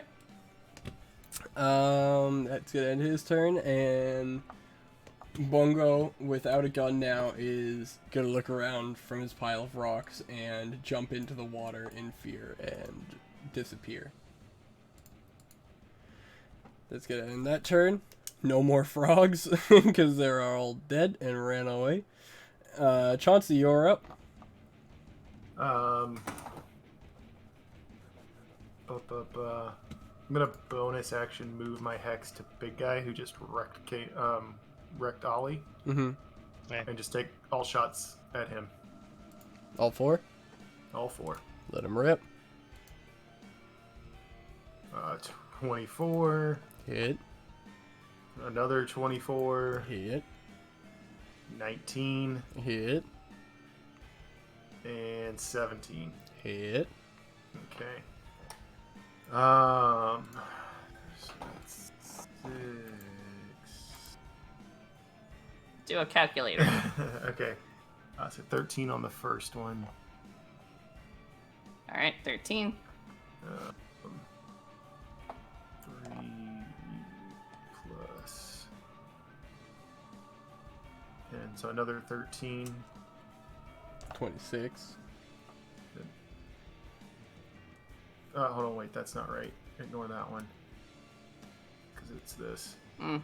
Alright, so 13 plus 3. So 16 on that one. So 42. Hold on. That was Oh, only one more. 3, Yep, right? that's one more. 44. So Oh my God. 13 plus 2. So 15. So 57 points of damage. You couldn't have done that while I was in the frog. So you go ahead and move your hunter's mark and quickly release a volley of arrows into the blubbery porpoise of this frog.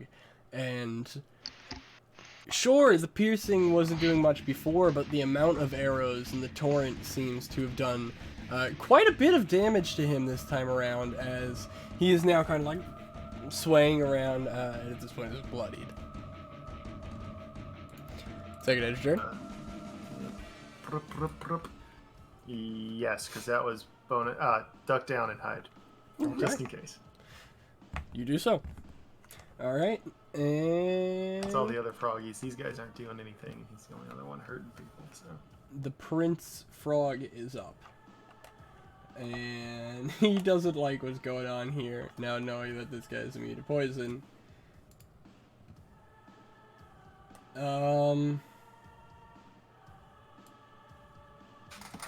He's gonna start trying to move towards the water. However, the guy gets an attack of opportunity, right? I would assume so. Oh my god, it's +6 to hit. It's a natural one. He doesn't hit the king. Okay. So you see as the Buduct kind of reaches out towards this prince guy and lashes out, but unfortunately does not hit. That's gonna end his turn. Just barely reaching it to the water by the end of his turn. And Ollie, you were up.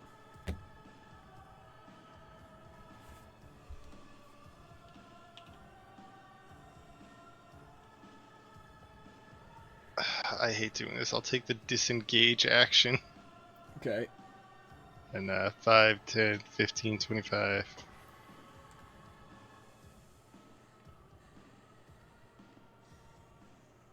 Hey, Chauncey.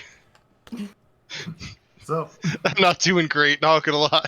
you hiding too? By the way, the demon's kind of loose. The poison, the vomiting on, it really messed up the concentration. Neat. So that's a problem we may have to deal with in the future. Yeah, that'll probably be it. I don't have any bonus actions left. Okay. The two on the bridge see the king making his way towards the water, and thunk, thunk, both jump off into the water.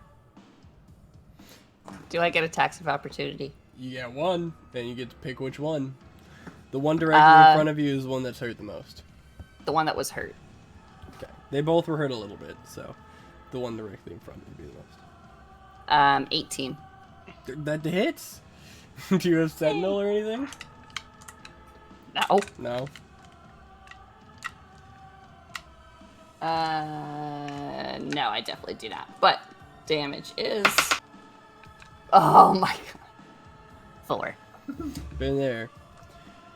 So unfortunately, the damage isn't enough as you swing out with your axe. Seems like the only good blow you landed was chopping that other frog in half, as these other two Called you out. lean there and lean over the side and jump into the water, disappearing into this deep river. Who knows if they went upstream or downstream. It is now your turn, Eloise. Well, I'm gonna start making my way across the bridge. Before I do, though, I'm going to toll the dead on the big guy. So he has to make a con save. Fail.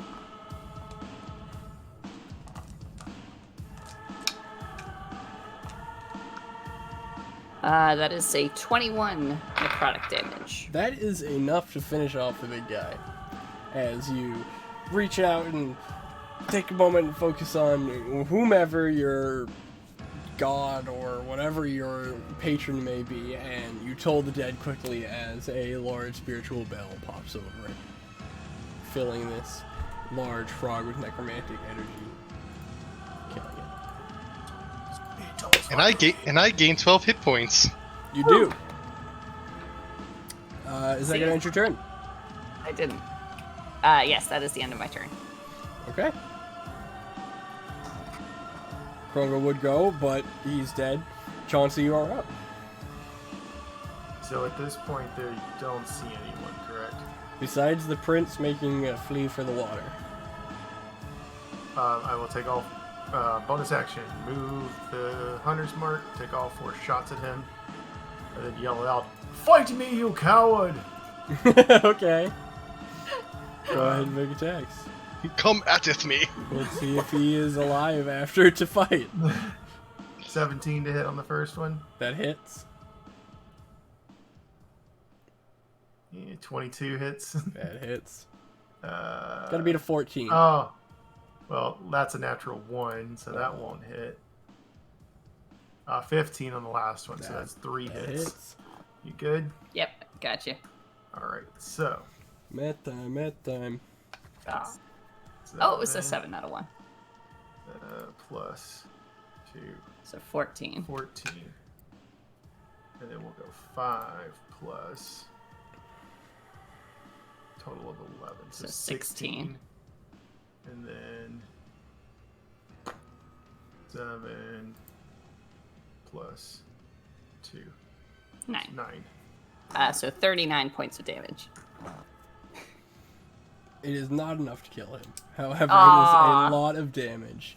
As 4 arrows fire in a volley offward towards you. So, hold on. I actually, depending on if you'd let me do it, because I'm hasted, so I do have 70 feet of movement. You totally do. What about So, that is the question here. I want to try to run up to King Boy. Okay.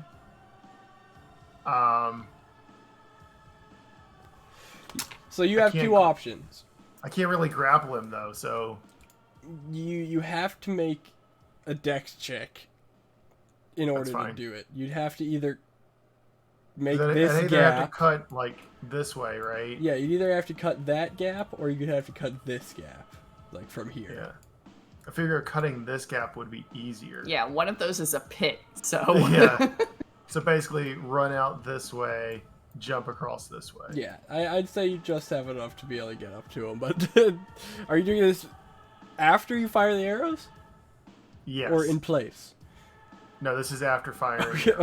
Okay. So, you release 4 arrows, 3 of them impacting as you do so. Immediately following the arrows, trying to almost catch them in arrow and fight me! Running as fast as you can. Let me go ahead and get a dex check. Dex check.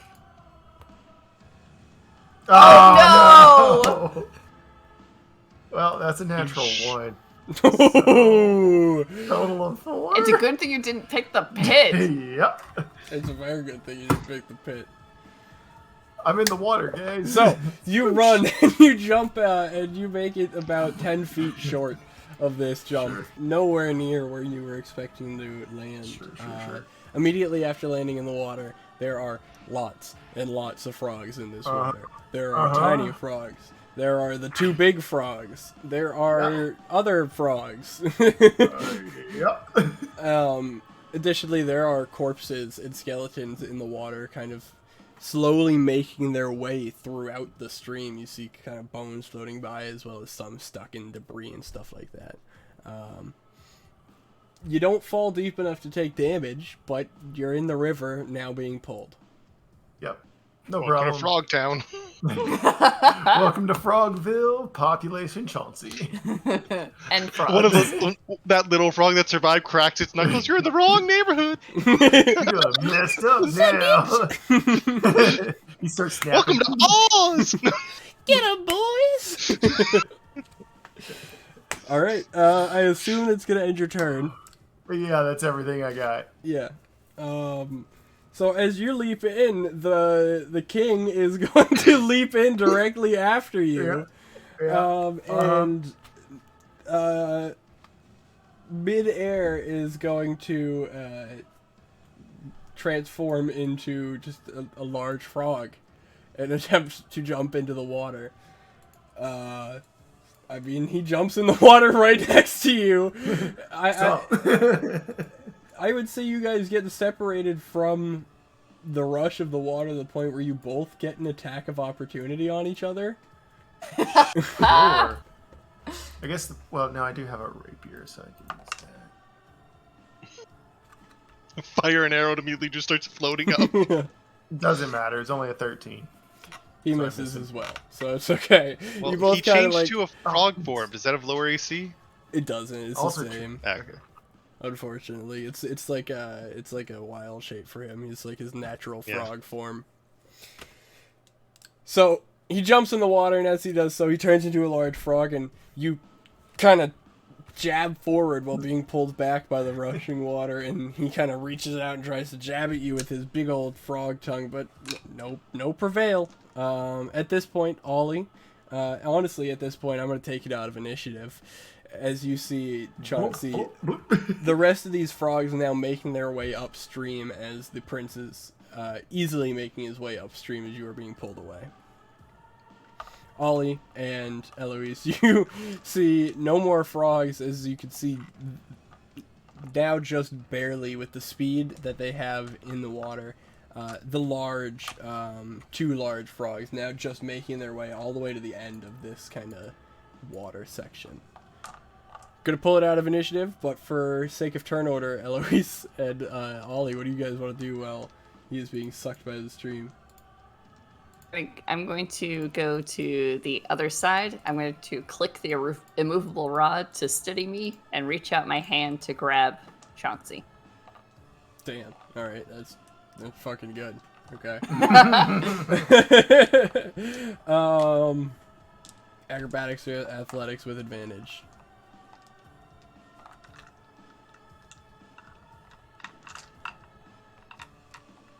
That will be an 18. Okay.